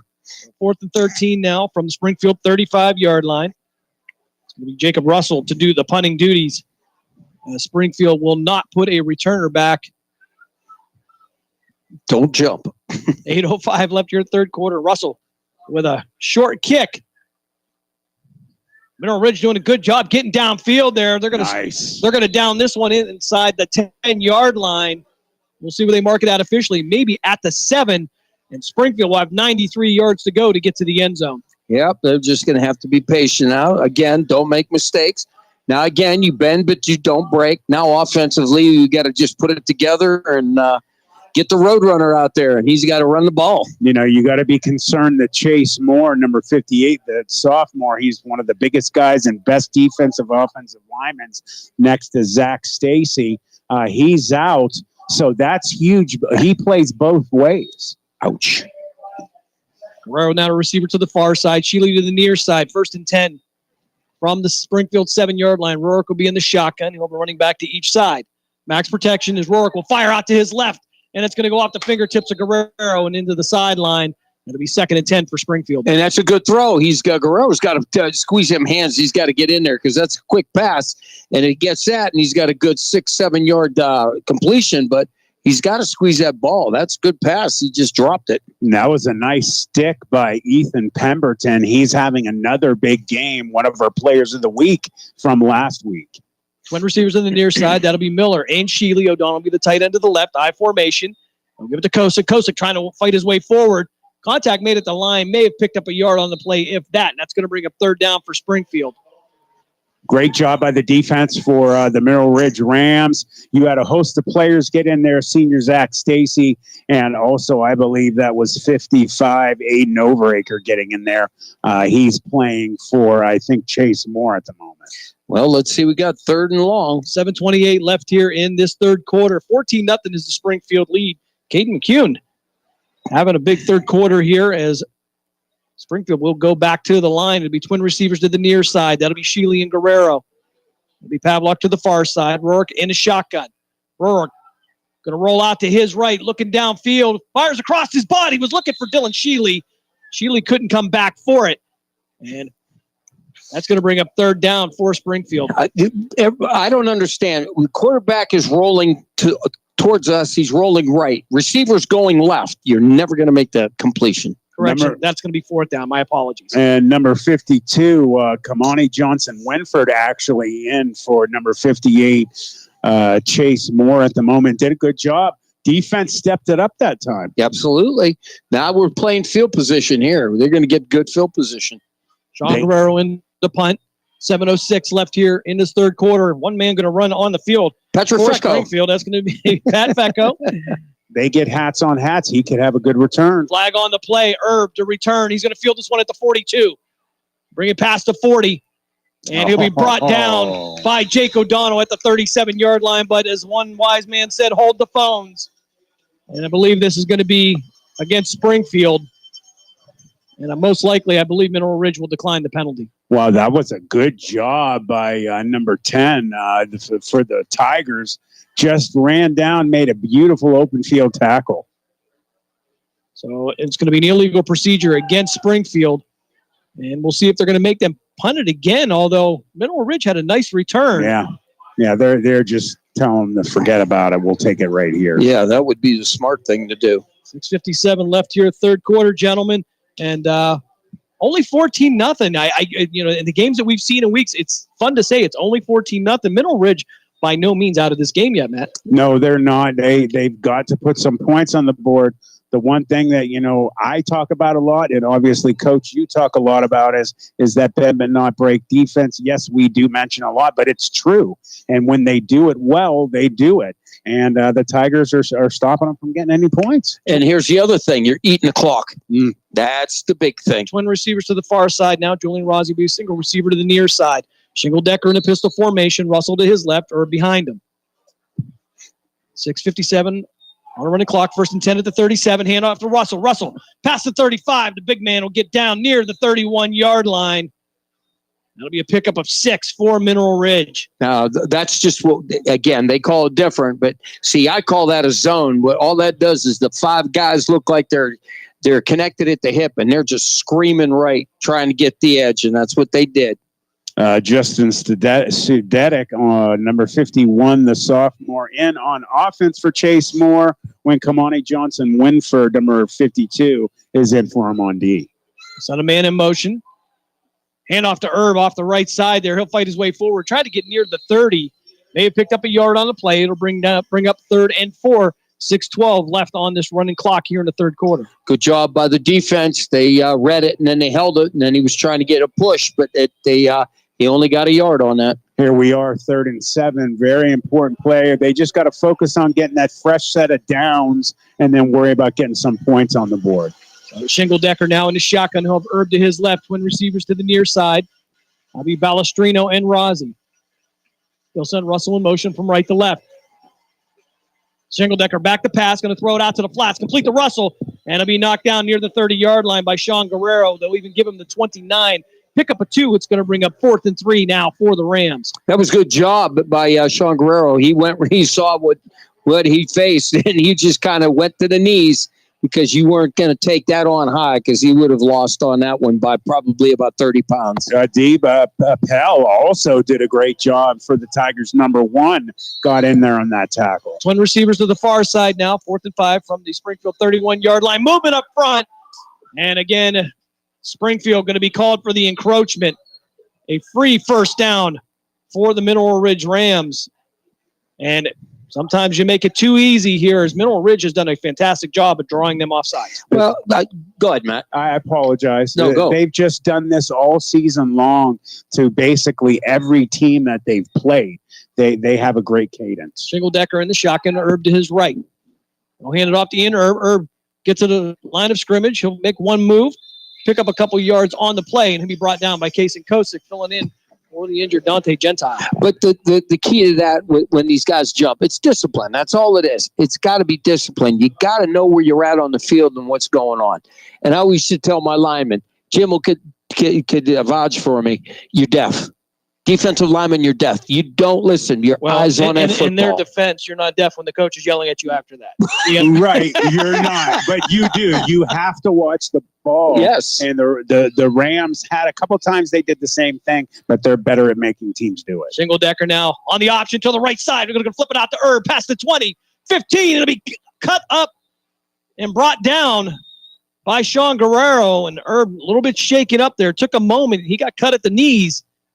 It was a clean tackle, but he just came down head first here, but he's going to walk it off. Ian Herb, Coach Shaner talked about his toughness, and certainly he shows that. Yeah, I mean, he is definitely, he's a captain for a reason. The kid has his PlayStation, Xbox numbers also for a reason. He's an incredible athlete. He's a big boy. He gets moving. It's hard to bring him down. Shingle Decker in the shotgun now.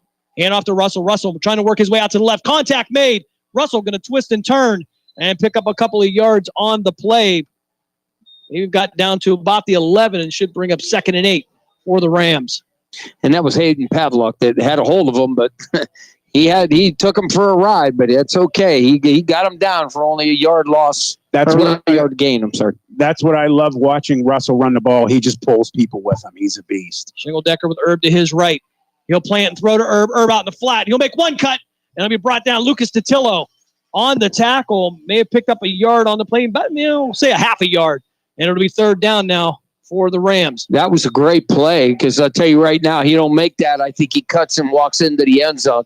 But he had him, and then he slowed him down enough for the rest of the team was on him. I agree. If he would have gotten through there and scored through, he would have scored for sure. Great defensive play by the Tigers. Ethan Pemberton, sole receiver to the far side. Now twin receivers to the near side. That'll be Rozzi and Balestrino. Shingle Decker on the option. He's going to keep it himself, take it upfield, pick up a couple yards on the play. That'll bring up 4th down, maybe 4th and 6. And now it's decision time for Coach Brian Shaner. And Matt, you're familiar with the Rams. What is the kicking situation? Is that something that's in their arsenal? It's something that they can get at this point on the field. It's been shaky at times this season, though, so this isn't for sure. Well, here's what I would do. I'd try to draw them off because they've done it every time. Draw them off and then go on 4th down. So that very much might be what happens. Watch the ball. Order in for the field goal. It's going to be a 27-yard field goal. Snap is back. Kick is up. And it is good. So with 2:17 left here in this 3rd quarter, Mineral Ridge gets on the board, but the Tigers lead by a score of 14-3. We're going to step aside for a quick timeout. You're listening to the Sandrock Concrete High School Football Game of the Week here on City View Sportscast and WRQX AM 600, The Patriot. SNK, painting your house today. SNK. SNK Painting provides exceptional painting and refinishing services to the Mahoning Valley and surrounding communities by being an industry leader in our field, focusing on customer service and delivering extraordinary results. We offer interior and exterior painting, and we specialize in cabinet refinishing with affordable cabinet solutions. Call SNK Painting for your free estimate at 330-505-1910. SNK, painting your house today. Now take you back to the stadium on City View Sportscast and WRQX AM 600. 2:16 left here, 3rd quarter. Mineral Ridge with a 27-yard field goal. They get on the board. Springfield leads 14-3. And I believe, Matt, you said you just got a score on the Cleveland Cobra scoreboard update with Ursuline. Yeah, Ursuline is actually up 27-18 in the 3rd quarter now on the Villa Angela St. Joseph Vikings. So Irish starting to show their power that they are undefeated for a reason. And the Chicago Steel cut the Phantoms lead to 3-2 as Dave Ferris back at the Gessler Propane Studio told me it is getting chippy as Porter gets us set for the repair that glass kickoff. 2:16 left here, 3rd quarter. Accidents happen. That's why you need to repair that glass. Call 330-534-3192. Short kick. And it'll be picked up by Cunningham. He'll fall on it at the 38-yard line. And Springfield will have good field position to start this drive. Well, in defense to them, they probably thought that they might be able to do something with it because that has happened to Springfield where they have muffed that. But personally, I wouldn't give them the field position. I'd keep pinning them and keep making them fight. I just think that was a bad decision. You saw my head shaking immediately. You're going to give them good field position with what they've been doing with their offensive line. I would have kicked it. And Matt, we saw what happened. Springfield was pinned back. Right. They struggled. They played well. The defense stepped it up. Don't give them good field position. Yeah. Sheely and Guerrero, the twin receivers to the near side. Now 1st and 10 for Springfield on their own 38-yard line. Rourke in the shotgun. One high safety for Mineral Ridge. Handoff, and Kosik's going to be brought down at the line of scrimmage. And to make no mistake, Preston Holbrook read that beautifully. Yeah, that was just a flat-out straight. He had the green light on that. So that was a dog, and he just came. He's done it many times this year. He's that sophomore that it really has put himself on the level of the juniors and seniors. He's proven himself. Absolutely. That was a great play. But I really think he had the green light on that one because you ain't going to make that call. No. Drew Miller and Sheely will be the receivers to the near side. Of a wing to the right. That'll be O'Donnell. He'll move to the left side. He'll hand it off to Kosik. Kosik behind the block of O'Donnell will work his way past the 40 and down to the 42-yard line.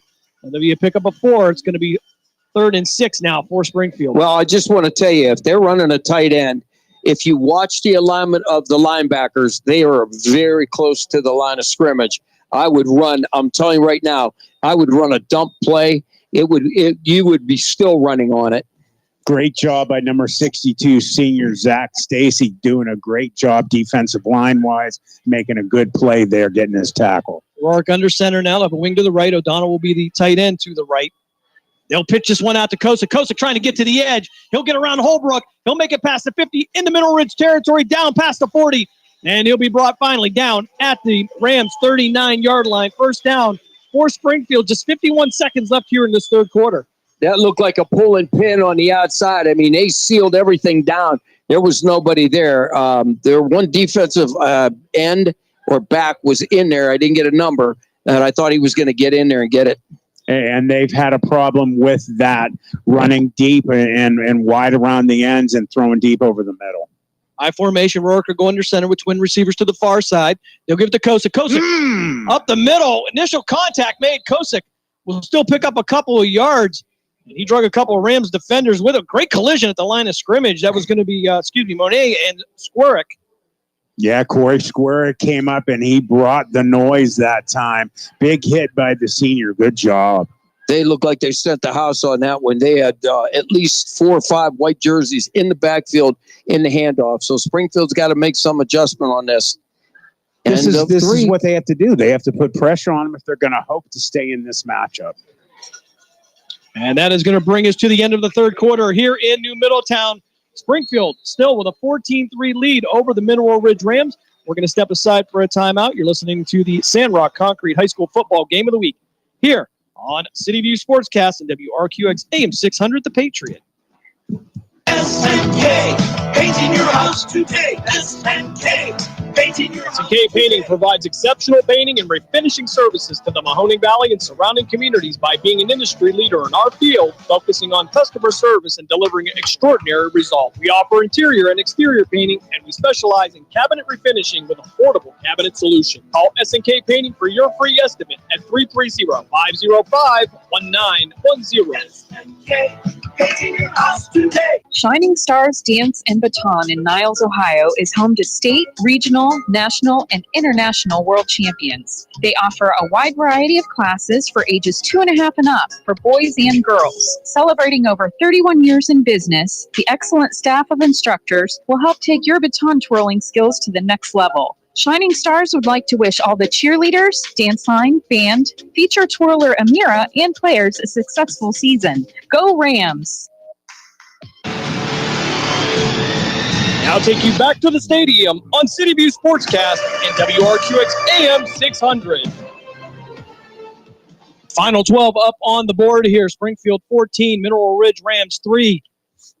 2nd and 10 now from the Rams 39-yard line. Rourke under center, 2 tight ends for Springfield. They'll pitch this out to Kason Kosik. He'll get past the 40, 35, and brought down near the 34-yard line.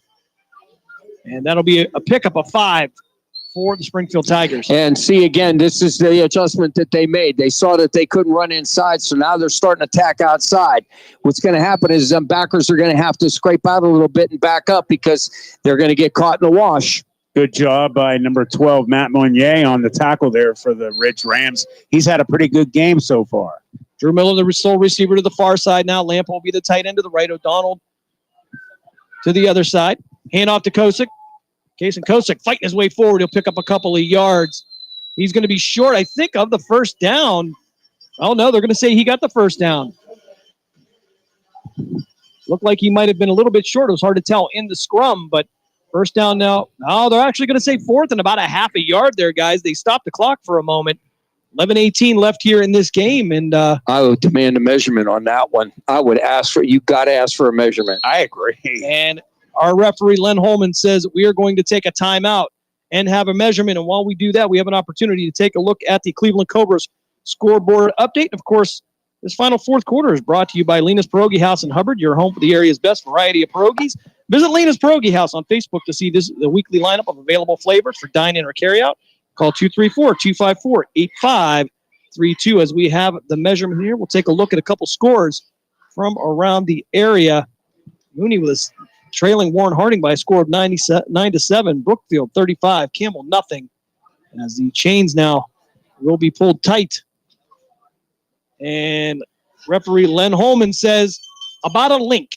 It was that close. Holy mackerel. Bart Balestrino would like to wish the Middle Ridge Rams team, coaching staff, and especially her grandson, Brady Balestrino, successful and healthy remainder of the season. Go Rams. 4th and inches now for Springfield. They'll keep the offense on the field. Head coach Sean Guerrero speaking with the offense as they make their way back to the field. So we'll call it 4th and 1 from the Rams' 30-yard line. 11:18 left here in this game. Drew Miller will be the receiver to the far side. I formation. Kuboff will be the fullback. Yep. Push, baby, push. Roark going to push forward past the 30. And, past the 25, down to the 24-yard line. And I think he got it. Understatement, for sure. Yeah. There was a lot of beef behind him pushing, too. That's exactly what I would have done. He went up. And I don't even think he even made a signal. I bet you he went in there and slapped the center and everybody took off. One of my favorite plays, quarterback sneak, one of the oldest and best. If you got the guys to do it, run it. Silent snap. I formation again, 2 tight ends for Springfield.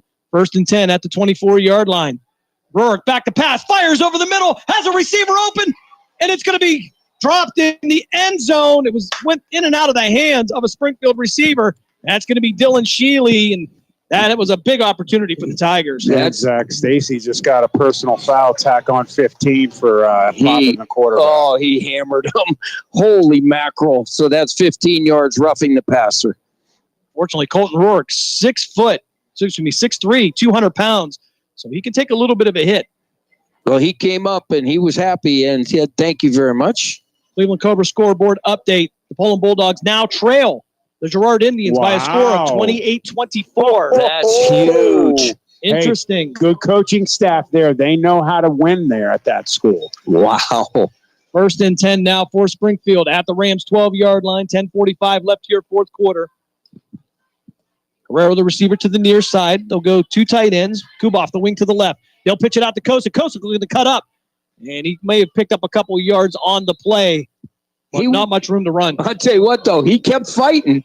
He got a good 3.5 yards on that. So good job by Aiden Overacre, the junior, number 55, defensive lineman, getting the tackle there, helping stop him before he got some more points for the Tigers. As my brother would say, what in the heck are you pitching it for? Run stretch. I heard that a few times in the championship game. I formation again for Springfield. Lample, the tight end to the left. O'Donnell to the right. Sean Guerrero will be the receiver. Out to the far side, 1-on-1. Kuboff, the fullback. I'll give it to Kosick. Kosick, make one cut. Get upfield, past the 5, inside the 5, and down near the 3-yard line. And Springfield can actually still get a first down at the 2, I believe. So, again, some real estate to work with for the Tigers. Zach Stacy and Corey Squarick on the tackle for the Rams on that play. I'm running the same thing, quarterback sneak on that. What do you think, Matt? I agree. And with what they got on the last one, they got, 9 yards? Yeah, I got to believe they would probably score on this. I formation again, Kuboff and Kosick, the backs. Guerrero to the far side. Again, 2 tight ends. And it is going to be Rourke. He's going to push his way forward into the end zone. 9:20 left here in this game. Springfield with a 20-3 lead. I wonder if that guy knows what he's talking about calling them plays. That was easy. That offensive line for the Tigers have just been really phenomenal tonight. They have opened up great holes. Yeah. Coaches have done their due diligence and scouting this team, and they know where the weakness is. They lost Chase Moore. He's one of their big boys for defense on the line. They're making use of him out of there. Well, I hope the young man's okay. Me too. We don't want to see any injuries where it takes a kid out. I'd rather him be there and battle it out. I agree. So Kason Kosick out for the extra point. Guerrero to hold. Jake O'Donnell to snap. 9:18 left here in this game. 20-3 is the score. Springfield with the lead. Snap is back. Kick is up. No good. And it is no good. Wow. So with 9:18 left here in this, in this fourth quarter, Springfield extends their lead to 20-3. And now Mineral Ridge has a lot of work to do there, Matt. They do. It's a big hill to climb up. They've had their number on defense. Again, repeating, bending but not breaking. They've done a great job. They've kept them from getting 6. They only could get 3 with the kick. They've gotten in scoring distance a few times tonight, but if you can't get any points, you're not going to win a game. Exactly. If you can't finish, all the yards and all the carries and all the passing means nothing if your scoreboard doesn't match them, and that's sad there. So. And I think both of you spoke about in pregame to bend but don't break defense of Springfield, and certainly that's what this has been here. Absolutely. Yeah, it has. And I've got to watch the Rams in 5 of their wins play that exact game defensively. Tonight, the Tigers have got that time. Yeah, I just think, and again, the Rams they're going to go places. They're going to do fine for themselves. I just think they are not matched up well with Springfield. I think Springfield is just stronger than they are. They're stronger. They're older. They've got guys that are you've got a ton of freshmen and sophomores playing. So I do give it to, you got guys more battle tested that have been playing longer. And that's going to happen. Here we go. Urban Pemberton back to repair that glass kickoff. 9:18 left here, fourth quarter. Kosick with a low line drive picked up by Herb at the 12. He'll make it past the 20, 25.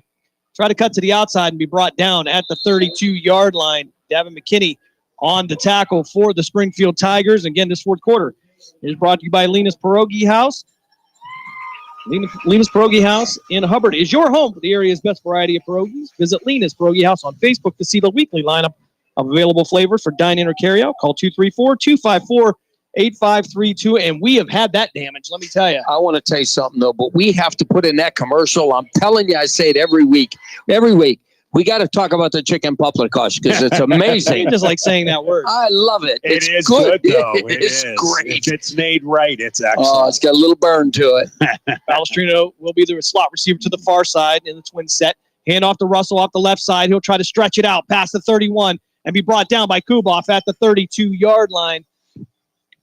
May have given credit for a yard. It'll be 2nd and 9 now for the Rams. Yeah, he's just got to hit it. I mean, he there was nothing inside, but, he was trying to pitter-pat a little bit to the outside. He's just got to tuck it and try to get out full run and get outside if he can. You got somebody with that much strength north and south, not east and west, and Wyatt Kuboff did a great job defensively.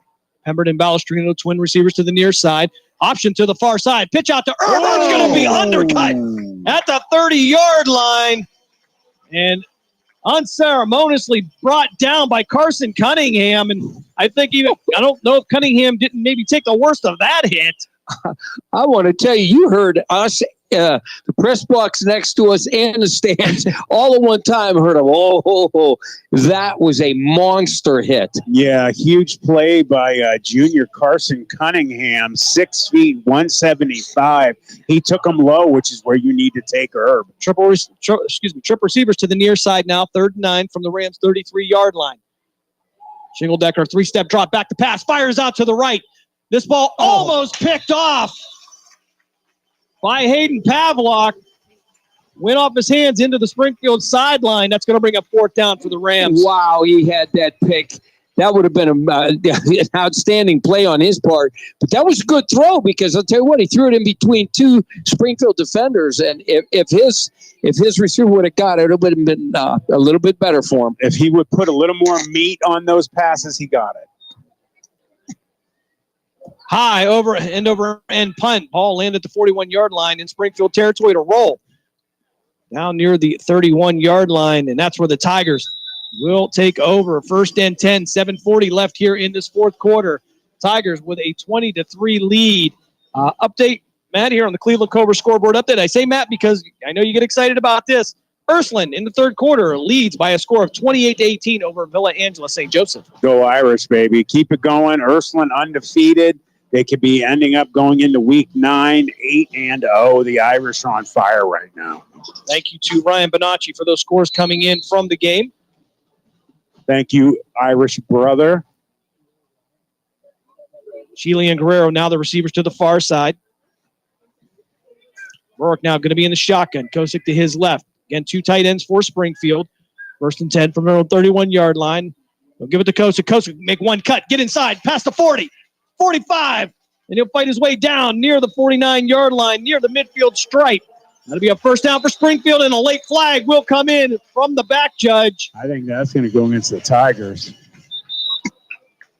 Tell you what, man, Brady Balestrino brought some heat that time. I have been impressed by, of course, his wide receiver skills in the coming weeks that have led us up to this. We got another flag. Defensively, he's been a beast. Personal foul against Mineral Ridge. Okay. That will add 15 on. That means the ball will go down to the Rams' 36-yard line. Unsportsmanlike. Okay, losing your head again, getting frustrated. You deserve it. That was on the bench. Oh, okay. It looked like he was on the bench. Okay, that's a rarity. So it appears we have 2 fouls on the play, one coming right at the end of the play and one coming from the sideline. And maybe Coach Brian Shaner doing a little bit of campaigning, we'll say, over there. And that's 30 yards and one play and penalty. Yes, because it was dead ball, unsportsmanlike. And indeed. And the coach has got to keep his head. Well, I watched him. He went over and complained, and he threw the flag. I watched it on the sidelines. There's 6 right there. Our referee, Len Holman, giving us the call. The ball now at the Rams' 20-yard line. 7:30 left here in this fourth quarter. 2 major penalties against the Mineral Ridge Rams now as Rourke will be in the shotgun with Kason Kosick to his left. Sheely now moving to the left side with Drew Miller. Guerrero, the receiver, to the far side. They'll hand it off to Kosick. Kosick will get hit at the line of scrimmage. Nowhere to go. And that was going to be Preston Holbrook on the stop. Also, Zach Stacy. Sorry, Coach. No, you're fine. I was just going to say, as a coach, you don't cost your team.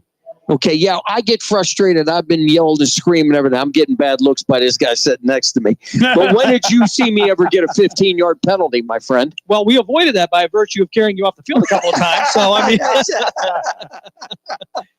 Yeah, I have got to witness you coaching. I have seen that myself. Bunch formation to the left now, 3 receivers. Rourke now with a handoff to Kosick. Kosick going to avoid one tackle. He'll fight through Holbrook and get down to the 17-yard line. Clock will continue to run here. Fourth quarter, Springfield with a 20-3 lead.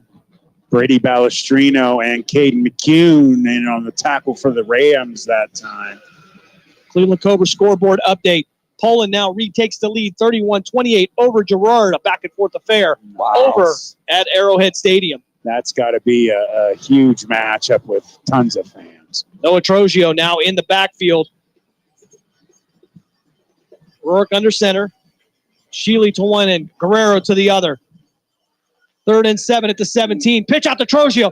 Trogio trying to get around the tackle of Holbrook, and Holbrook, that's Ian Erb on that tackle.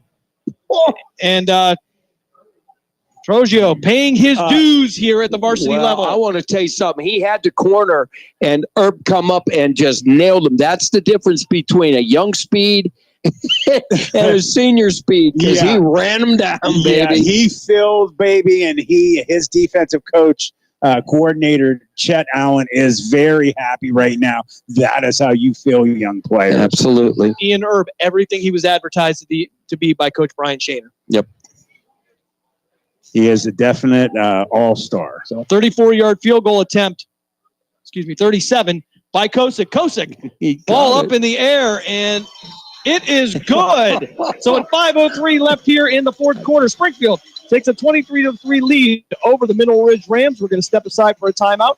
You're listening to the Sandrock Concrete High School Football Game of the Week here on City View Sportscast at WRQX AM 600 The Patriot. Nina's Pierogi House is your home for the area's best variety of pierogies. Daily specials include the Polish platter, the Hungarian platter, stuffed cabbage, and haluski. Having a last-minute get-together? Lena's has you covered with a wide variety of frozen take-home pierogies and dumplings. Go to Facebook at Lena's Pierogi House to see the weekly lineup of available flavors for dine-in or carry-out.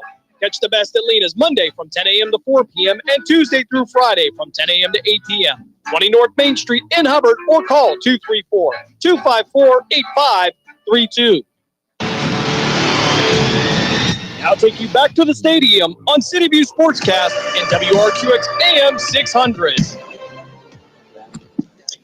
5:03 left here in this fourth quarter. The Mineral Ridge Rams defense minimizes the damage here as they suffer two 15-yard penalties after the play, putting the ball at the 20-yard line for Springfield. Springfield settles for a 37-yard field goal, and we will now have the repair that glass kickoff here as time starts to tick down for the Rams, Matt. Yeah, I mean, the defense actually did a good job being able to keep them out of the end zone, putting 6 and then obviously, in my opinion, 7 up. So 3 was sort of a win for the defense, but they're still adding points to their score. Kosick with the kick. It's going to run down to about the 15-yard line. Herb will pick this up. He'll get past the 20, cut back, and he'll fall down on his own right around the 28-yard line. That's where Mineral Ridge will have the ball. 23-3 is the score. 4:58 left here in this game. Mineral Ridge with a lot of work to do and not a lot of time to do it in. Yeah, they have to definitely have one of their quick score touchdowns here that they've done many times this season. They've got to put one together against these Tigers. They've just been playing so sound defensively. If Shingledecker puts some more meat on his throws, he will get the ball there right in the window that he has almost put it there a couple times. So 1st and 10 now from the Rams, 28-yard line. Shingledecker in the pistol formation. Herb to his right. Ian Herb now with the carry off the left side, and he'll be brought down by Kuboff after about a yard, maybe 2 pickup on the play. 2nd and 8 now for the Rams. Yeah, they're just running the ball. They're running their offense and doing what they had to go. I just really thought that they might do a little bit more attack downfield, so we'll see what happens on 2nd and 3rd down. Thank you. That's exactly what I was going to say. You got to have a little more, excitement going on here. You guys, this is what you run in the first half of the game. You guys are down. You need to score. Yep. Twin receivers to the far side now, 2nd and 8 from the Rams' 30-yard line. Shingledecker with Herb to his right. They'll send a man in motion. That'll be Balestrino. He'll give it to Herb on the counter. He'll get past the 30, work his way down to the 34-yard line, pick up a 4. It'll be 3rd and 4 now for the Rams.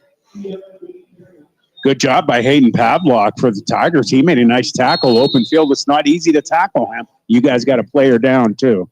I got to think probably cramps. Yeah, it looks like it. Yeah, and it looked like Jacob Russell was trying to work that out for him on the Rams.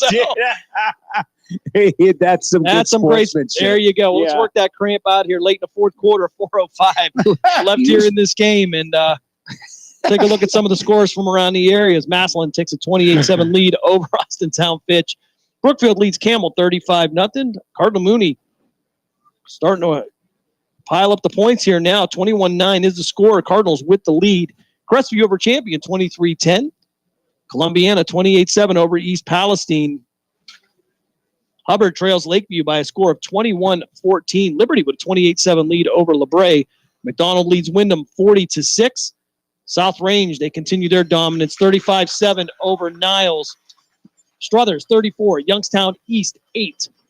Western Reserve 47, Waterloo nothing.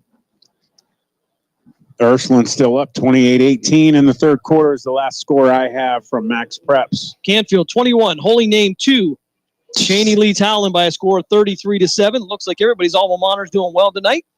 And Dover leads Boardman 35-14 now as we'll have trip receivers to the near side. 3rd and 4 from the 34-yard line. Shingledecker in a shotgun. Herb to his left. One single receiver to the far side, moving left to right. 3-step drop. Shingledecker fires over the middle, intended for Balestrino. and too far ahead. And we're going to have a flag Face on mask. the play. Face mask on the Tigers. Joe Anthony's going to throw this from the back judge position. And it looked like the defender caught some face mask coming across the middle. People here are booing. I mean, come on. It was obvious. Yeah, it was an obvious. Come on, people. I mean, we don't want anybody getting hurt. This isn't Steubenville. We don't have the fans make the decision. Oh boy. Well, if that's the case, they got outvoted. So it will be an automatic first down for the Mineral Ridge Rams. 3:55 left here in this all-important game. Springfield with a 23-3 lead. And that'll be 1st and 10 for the Rams at their own 49-yard line. Plus the formation again, twin receivers to the near side. Shingledecker waiting for the snap. Option to the left. He'll get it out to Herb. Herb past the 50, 45, and down to the 43-yard line, and he'll be upended by Sean Guerrero. I've been very impressed, actually, with how well that the Tigers have been tackling. They obviously knew what was coming. Yep. They knew the name that was connected to the Rams most usually is Ian Erb, but they've tackled them very well. That was a great play, though, by the offensive line in Erb. Twin receivers to this near side now. 2nd and 2 from the 43-yard line. Shingledecker, 3-step drop, looks over the middle. He's going to take it himself, tuck the ball away, and get down past the 40, down to the 39-yard line. Actually, we're going to say his knee went down at the 40, but that's going to be enough for a Rams first down. Their drive will continue. Problem is 3:14 and counting, and they're just not playing with enough expediency in their play call. Yeah, the urgency is not there. No. I think Shaner knows that, and he might be just out there preparing for next week. Yeah, I mean, he's probably looking at a few things. Let's try this. Let's try it. I don't blame him. Well, Herb's in at quarterback, so no, he's not. I'm sorry, I take that back. Balestrino and Pemberton will be their twin receivers to the near side. 1st and 10 from the Springfield 40-yard line. Hand off to Herb. Herb trying to find some room. He'll get past the 35 down to the 34-yard line. Pick up a 6. It will be 2nd and 4 for the Tigers. Well, I've noticed on that play also before the snap of the ball, he held him up until there was like 4 seconds on the clock. So I think he has kind of said, hey, okay, let's just get out of here without having an injury. And that would be smart on their part. It would be. They lost Chase Moore, and they got Western Reserve next week. Option to the right side again, but Shingledecker with nowhere to go. He'll cut it up, maybe lose a yard on the play. And again, will be brought down by Steve Moreland, the freshman. You can't do that on an option. You can't stop and then try to cut back or you have to run that out. You've got to force that corner or that outside linebacker to take you so they're off the pitch man and get it. 100% agreed. It's all in how you perform, and you go slow like that, you're just going to get yeah, you're going to get killed. 3rd and 6 now from the Springfield 36-yard line. Shingledecker with Herb to his left now. Twin receivers to the near side. Pemberton and Balestrino. Low snap picked up by Shingledecker. Tried to get it out to Rozzi and went off the fingertips and incomplete. Bring up 4th down now for the Rams. Carson Cunningham, that was a beautiful defense. I mean, the throw was right there, but the defense was there too, and they both hit it with their hands. I think that was a great play by the DB. Yeah, DB did a great job. Defensive line also did well. The lines for the Tigers have controlled the line of scrimmage tonight. Receivers 2 by 2 now. Shingledecker back to pass. 3-step drop under pressure. Fires over the middle. He's got Balestrino all alone into the end zone. 36-yard touchdown for the Mineral Ridge Rams. 23-9 is the score with 1:23 left in the game. Somebody got caught sleeping. You can't do that with Balestrino. Yeah, well, you had the one. It looked like a corner. There was no safety there, so I don't know. No, that was definitely a broken coverage. You give Brady Balestrino an inch and he'll score on. Well, I want to tell you something, Matt. You could have made that throw. It would have been slow moving. But it would have been there. So 1:23 left in this game. As Herb will hold for quarter. Flag on the play, and it's going to be an illegal procedure against the Rams. That'll push them back 5. And usually they'll just, deny. You don't want to move your kicker around unless you have to. And that's against the Ridge. Yeah. Okay, I thought it was against the Tigers. No, it was procedure. Okay, I didn't hear him say that. I apologize. Just don't let it happen again. I am definitely the rookie on this crew for sure. Oh, brother. Order to attempt the extra point now from the hold of Ian Erb. 23-9 is the score currently in favor of the Springfield Tigers. Snap is back. Kick is up. Good. And it is good. So with 1:23 left here in this fourth quarter, Mineral Ridge Rams, they get into the end zone on a 36-yard touchdown pass, making the score 23-10. We're going to step aside for a timeout. You're listening to the Sandrock Concrete High School Football Game of the Week here on City View Sportscast and WRQX AM 600, The Patriot. Shining Stars Dance and Baton in Niles, Ohio is home to state, regional, national, and international world champions. They offer a wide variety of classes for ages 2.5 and up for boys and girls. Celebrating over 31 years in business, the excellent staff of instructors will help take your baton twirling skills to the next level. Shining Stars would like to wish all the cheerleaders, dance line, band, feature twirler Amira, and players a successful season. Go Rams! Now take you back to the stadium on City View Sportscast and WRQX AM 600. 1:23 left here in this fourth quarter. Springfield with a 23-10 lead. Mineral Ridge getting into the end zone on a 36-yard touchdown pass from Shingledecker to Balestrino. And we'll have the Repair That Glass kickoff. Accidents happen. That's why you need Repair That Glass, offering a full range of automotive glass repairs. For an appointment, call 330-534-3192. Is more than likely we would expect an onside kick here. And, of course, this fourth quarter is brought to you by Lena's Pierogi House. Visit Lena's Pierogi House on Facebook to see the weekly lineup of available flavors for dine-in or carry-out. Call 234-254-8532. I highly recommend it. The pierogies, the potato and onion, are absolutely amazing. All on Luke Porter, number 8 for the Rams right here, how he performs. Hands team on for Springfield. Porter surveying it. It'll be a kick out to the right side. Ball's going to be up in the air. They got it. And it's going to be, looked like it was recovered by Mineral Ridge. Yeah, that's the Rams ball. Mineral Ridge will have the ball 1st and 10 at the Springfield 45-yard line. 1:23 left here in this game.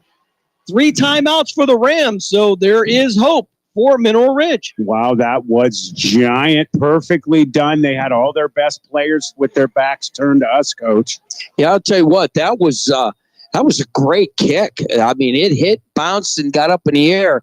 You can't teach that. That's you. There's no way you could tell a kid constantly this is how we want it, and it never happens. Porter did a good job. Yeah, he did. Good job. 23 left in this game. Mineral Ridge with the ball. 1st and 10 at the Springfield 45-yard line after recovering the onside kick. Shingledecker in the shotgun. 3 receivers to the far side. He'll have Russell to his left. Shingledecker, 3-step drop. Looks out to his left. Fires over the middle. And it's going to be tipped in the air and almost picked off. Pass intended for Ian Erb, but it'll fall harmlessly to the turf. You had Brady Balestrino out on the far side. He was wide open. I would have thrown it to him. I don't think he saw him. He was looking at Herb the whole time. He's lucky he didn't get picked either. Yep, that's exactly what it was. That was the main. It was his number 1 receiver, and he looked at him the whole way. 2nd and 10 now for the Rams at the Springfield 45. 1:18 left here in the game. Rams with 3 timeouts, but they trail 23-10. Shingledecker with Russell to his right. Shingledecker taking himself past the 45 and down to the 44-yard line. It'll be 3rd and 9 now for the Rams, and I believe the Rams are going to take a timeout. Indeed, they will. We'll keep it right here as we take a look at the Cleveland Cobras scoreboard update. Scores from around the area. Massillon with a 28-7 lead over Austintown Fitch. Brookfield 35-0 over Camel. Canfield leads Holy Name 21-2. Carrollton over Salem 21-0. Cheney still leading Howland by a score of 33-7. Dover, they pull away from Boardman. It's 41-14 in favor of the Tornadoes. Poland and Girard in a close one. 31-28 over the Girard Indians. Beaver Local leads Indian Creek 41-6. Lisbon 43, Leetonia 15. Lowville with a 28-7 lead over Jackson Milton. Matt, you've gotten to see both those teams, and I would probably thought that would have been a closer game. Yeah, I think that Lowville is a much stronger stronger team. I'm sorry. Also, the Ursuline Irish still up 28-18 in the fourth quarter over Villa Angela. 3rd and 10 now from the Springfield 44-yard line. Shingledecker in the backfield. He'll have Rohrman to his right. Trip receivers to the far side. One single receiver to the near side. That's going to be Ethan Pemberton. Shingledecker waiting for the snap. 3-step drop, looking immediate, looks out to his left, fires out towards the sideline. It's going to be picked up at the 40-yard line and brought down to the 30, where he will be tackled. Brady Balestrino. There we go. I couldn't see if it was an 8 or a 9 from here, but Balestrino again on the reception. Ian Erb now will be to the right side with Ethan Pemberton. His clock continues to run. Shingledecker waiting for the snap. 3-step drop, back to pass, looks out to his right, fires for the end zone, looking for Ian Erb. And it's going to be tipped by Cunningham, almost into the hands of Ian Erb, but it'll fall into the end zone. Wow. Cunningham has dropped so many interceptions. I bet she's dropped at least 3 interceptions, at least tonight. Yeah, Or- I thought for sure that was picked. As a defensive back, you could say there was 3 pass defense. No, exactly. He gets both choices. You have that forward slash there. That's right. Glass was half full. There you go. Exactly. Never half empty. 2nd and 10 now from the Springfield 29-yard line. 48 seconds left here. Shingledecker. 3-step drop again. Looks out to his right. Under pressure. He's going to be brought down at the 35-yard line. It's going to be a loss of 6. It's going to be a 3rd down, and they're going to have to take a timeout to stop this clock. And indeed, Coach Shader will call the timeout. We'll keep it right here. Jake O'Donnell, number 40 for the Tigers, actually having the tackle. Well, I'll tell you what, they were determined to get to him, and they sure did. A lot of pressure on him, and he had nowhere to go. Although I thought he was going to score it out of there. It looked like he may have, and if he did, it would have been interesting because he can move, and he's a load. Yeah, when he gets moving, he has good speed. Defense did a great job, as I said. Jake O'Donnell doing a good job just teeing off on him. They have got to just get rid of the ball faster if they're going to have any chance of getting any more points on the board. There's only 41 seconds left. At the very least, try and get 6 or 7 here. Yeah, they have no choice. They're going to have to do what they got to do. Balestrino, Erb, and Pemberton will be the trip receivers to the near side. 3rd and 15 from the Rams' 35-yard line. 41 seconds left here in this game.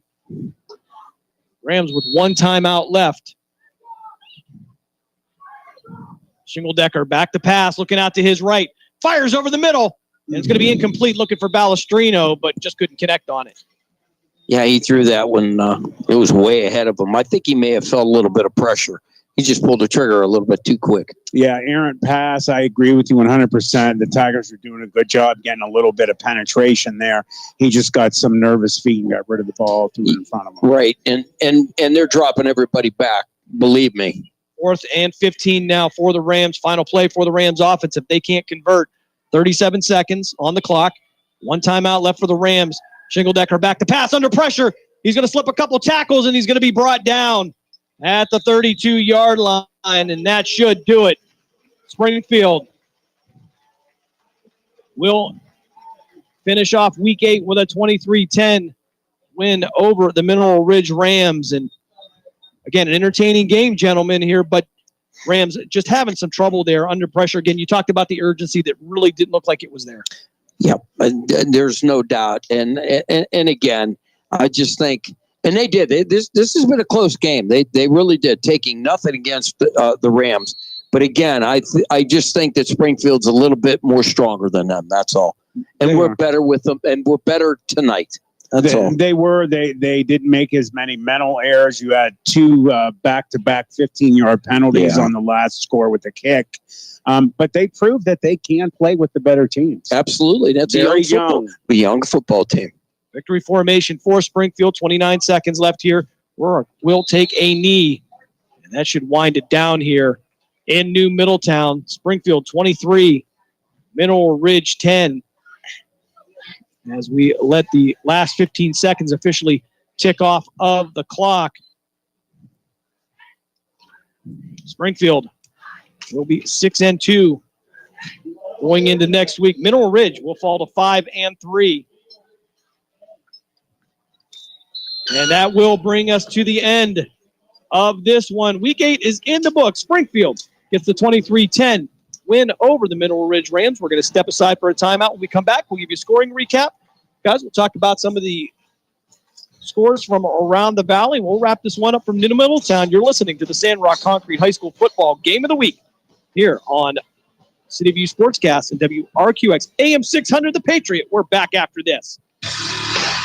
Professional, fast, highly knowledgeable, easy to work with. These are real reviews by customers of Sandrock Concrete. For all your concrete block, brick, stone, stonework, and excavating needs, call Jerry Sandrock. For your free estimate at 330-506-0013. Sandrock Concrete is fully insured and ready to make your ideas a reality. Sandrock Concrete is a proud supporter and sponsor of Mahoning Valley High School football on Western Reserve Radio.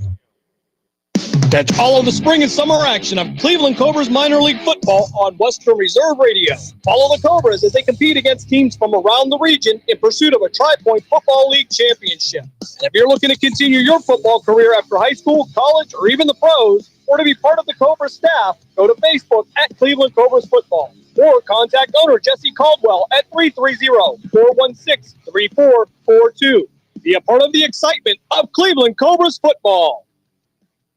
Hey, football fans, don't miss the hard-hitting action of Youngstown Phantoms hockey at the Cavelli Center in downtown Youngstown. The Phantoms are preparing for the upcoming season as they take to the ice to defend their Clark Cup championship. With over a dozen highly touted prospects on this year's roster, the road to the NHL clearly runs through Youngstown. Purchase season tickets, group tickets, and individual game tickets now by calling 330-747-POP. That's 330-747-7825 or go to youngstownphantoms.com.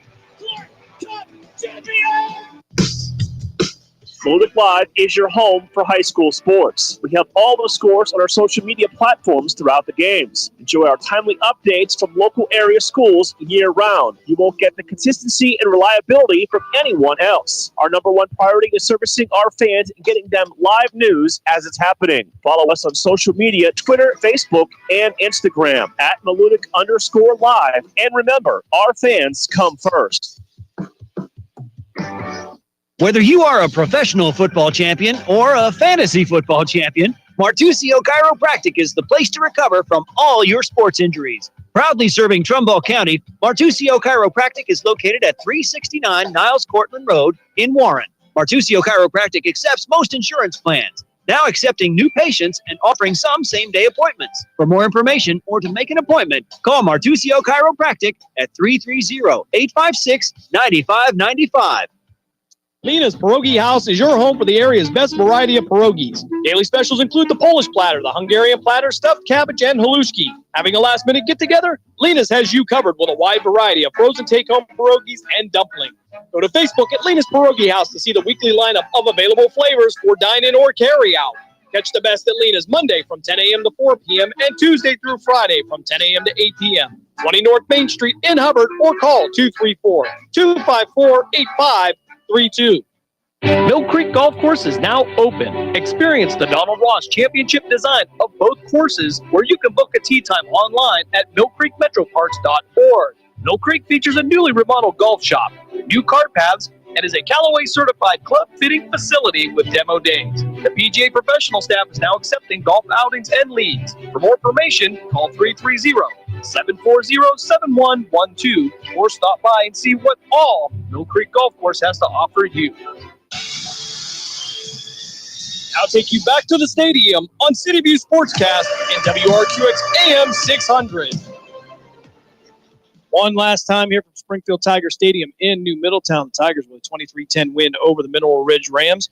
Take a look at the scoring recap here. It got started here in the first quarter when Casey Kosick would get into the end zone on a 4-yard touchdown run after a 70-yard drive. And no more scoring in there in the first quarter. It would be tight until the second quarter. Casey Kosick at 7:05 would get into the end zone on a 10-yard touchdown run. We would go into the half 14-0 in favor of the Springfield Tigers. Third quarter action, Mineral Ridge would get on the board by way of a Porter 27-yard field goal. That would make the score 14-3. And in the fourth quarter, Colton Rourke would follow the entire Springfield Tiger offense into the end zone on the quarterback sneak on a 4-yard run. That would extend the Springfield lead. 5:03 of the fourth quarter. Kason Kosick would kick a 37-yard field goal, and that would be followed up at 1:23 of the fourth quarter on a 36-yard touchdown pass from Shingle-Decker to Balestrino. Balestrino awkwardly open there, and that would be the only scoring for Mineral Ridge tonight. Again, as they would fall to Springfield by a score of 23-10. Look at some scores from around the area on the Cleveland Cobra scoreboard update. Massillon, they are in control. They are leading Austintown Fitch 35-7. This one a final. Brookfield 48, Camel 8. Cardinal Mooney in a tight one with Warren Harding. It's 21-16 in favor of Cardinal Mooney. Crestview leads champion 37-10. Columbiana 43, East Palestine 20. Over on the PA side, Hickory 21, Grove City 15. Lakeview leads Hubbard by a score of 28-14. Sorry, Dave. Sorry, Mark. Liberty with a 28-7 lead over LeBray. McDonald 40, Wyndham 6. South Range, they continue to lead Niles 35-7. Struthers in a final gets the win over Youngstown East by a score of 34-8. The United Wellsville game was postponed tonight. Western Reserve, no problem with Waterloo tonight. They get the 55-0. I believe that's going to be final. Yes, 55-0 for the Western Reserve Blue Devils. They bounce back after the loss to Springfield. Canfield 42, Holy Name at 9. Holy Name up in the Cleveland area. Carrollton 21, Salem nothing in the fourth quarter. Cheney still leads Hallam by a score of 33-7. Dover, the Tornadoes, they lead Boardman 41-14. Farrell over Sharpsville 46-6. Poland in a tight one with Girard. I hope we can get a final before we go off the air. Poland leads Girard by a score of 31-28. Beaver Local 48, Indian Creek 6. Leetonia trails Lisbon 43-15. Lowville, they extend their lead over Jackson Milton 35-7. Garfield, the G-Men with 49. Newton Falls 14. In a final, Pine Valley, they get the win over Matthews 48-0. And Ursuline leading Villa Angela St. Joseph by a score of 35-18. It seems like they're pulling away on that one. Looked a little grim at the first, maybe first quarter. After that, they pulled away. Seems like they've gotten things under control. So the Ursuline Irish will continue their season undefeated. Yep, 8-0. The West Branch Warriors, that game's still in progress. They lead Alliance by a score of 49-28. And some of the games, this time of year, you start to see the separation here. And in terms of Springfield, you can see where they're going to most likely host a home game. Mineral Ridge now on the outside looking in terms of hosting a home game, but certainly they're going to have an opportunity to participate in the playoffs. I think they really proved themselves tonight with how many young players they have starting for them, that they were able actually to give the Tigers their toughest matchup so far this season. That's also going to be priceless for the Tigers going into the OHSAA playoffs, that they got tested. But I definitely think that if the Rams play the way they played tonight, minus some of those mental mistakes, they will definitely, hopefully, make it to the playoffs. The only question I have, because I think they play Jackson Milton next week? No, they play Western Reserve then McDonald. Oh, okay. I'm sorry that I misspoke, but I think they will finish out the year strong. They could win it out. I think they'll be okay with that. But again, I just think that Springfield was just a little bit too strong for them, and they hung with them. I mean, they played. It was a great football game. I think there was hard hitting, and Urban, the quarterback, did an outstanding job. So. I think they have nothing to hang their chins down on. I think they played a great game. Yeah, did they want that game? We always want to win and stuff. Right. But I think they'll be fine. I think they'll get far in the playoffs. I really do. Yeah, certainly Mineral Ridge not backing down. You can see the emotion. Unfortunately, a couple of costly personal fouls there. 30 yards on one sequence, one coming from the sideline. And it also took a lot of time off the clock, which was more damage. Certainly did. And you want to play with that emotion. Both teams did. But again, you got to play within that control. And quite frankly, Mineral Ridge just has too many great athletes to really have those issues here. But they'll move on to weeks 9 and 10 as they look forward to the Division 6 playoffs. Springfield looking at Division 7. Matt, as your tradition has become over here on City View Sportscast with Matt Lipsack, you have the select sportswear players of the game. We do, and I want to also thank our other sponsors for the players of the game, Colleen Moore, photography, the Niles Bellaria. You have Mr. Eckenrode, Joe Eckenrode over there that gives the players of the game some free pepperoni rolls along with their shirts. Even though they had a loss tonight, we actually have 3 players of the game. We have 2 on D. Number 44, Preston Holbrook, had a great game defensively. Number 12, Matt Monnier, also had another big game defensively. And then I'm going to give the offensive player of the game tonight to number 7, quarterback Owen Shingledecker. If he could have just got a little more meat on his passes, had his line maybe hold on for a half a second longer, I think we might be looking at a different score at the end of the game. So congratulations to those 3 players tonight. I also real quick want to mention McDonald game last week, the rivalry. We will have finally our Just Football Beast Lineman of the Year award awarded, and that's coming up week 10. And certainly we encourage you to check in with our social media on the iMedia One Network and Western Reserve Digital Radio. Of course, lots coming up here as we will have Grove City football tomorrow here, as well as Youngstown Phantoms hockey. They'll be back at home hosting the Des Moines Buccaneers out of Iowa. So they'll have a 1-game series or 1-game night with them. Chicago Steel, of course, making their way to Youngstown tonight. Last we heard, Phantoms in the lead by a score of 3-2. And hopefully, if trying to see if we can get something after from Dave. Here we go. At last score, the Phantoms lead the Chicago Steel by a score of 5-2. All right. So we're very excited about that over on Western Reserve Radio 2 with Mark Means and Dave Clark. The Massillon Tigers lead the Fitch Falcons by a score of 42-7. Again, we want to hope you join us this week for all of our live action. Get Me Drain, who specialize in residential, commercial, and industrial drain cleaning services. Call 758-5031. Would like to wish the Middle Ridge Rams good luck in their season.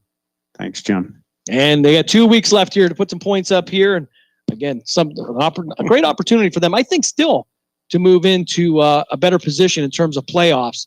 And I would have loved to have seen a playoff game at Mineral Ridge. I think the atmosphere would have been fantastic. It would. We've done several games from there, and it's just a fantastic environment on a Friday night. Great place to be in the Mahoney Valley. It is. It's one of my favorites. I really like the way that the trees surround the field, and they take really good care of it.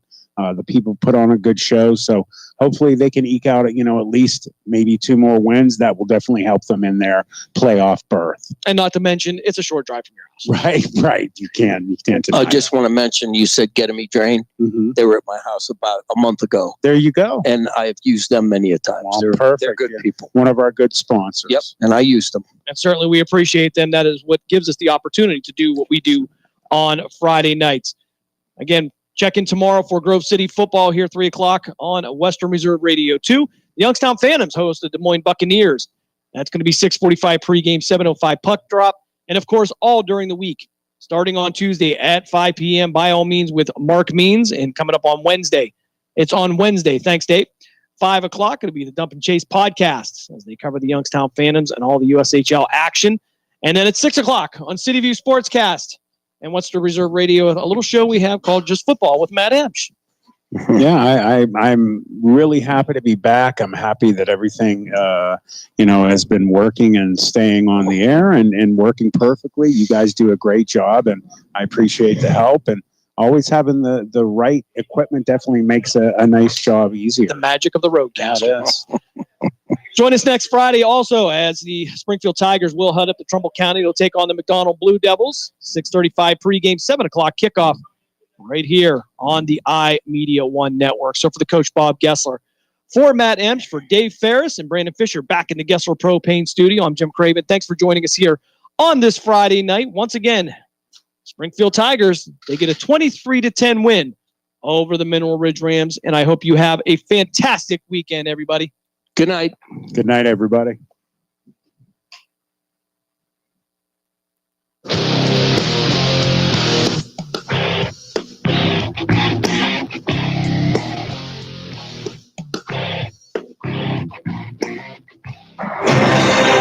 We thank you for joining us for this special presentation of the iMedia One Network, and we now return you to your regularly scheduled programming.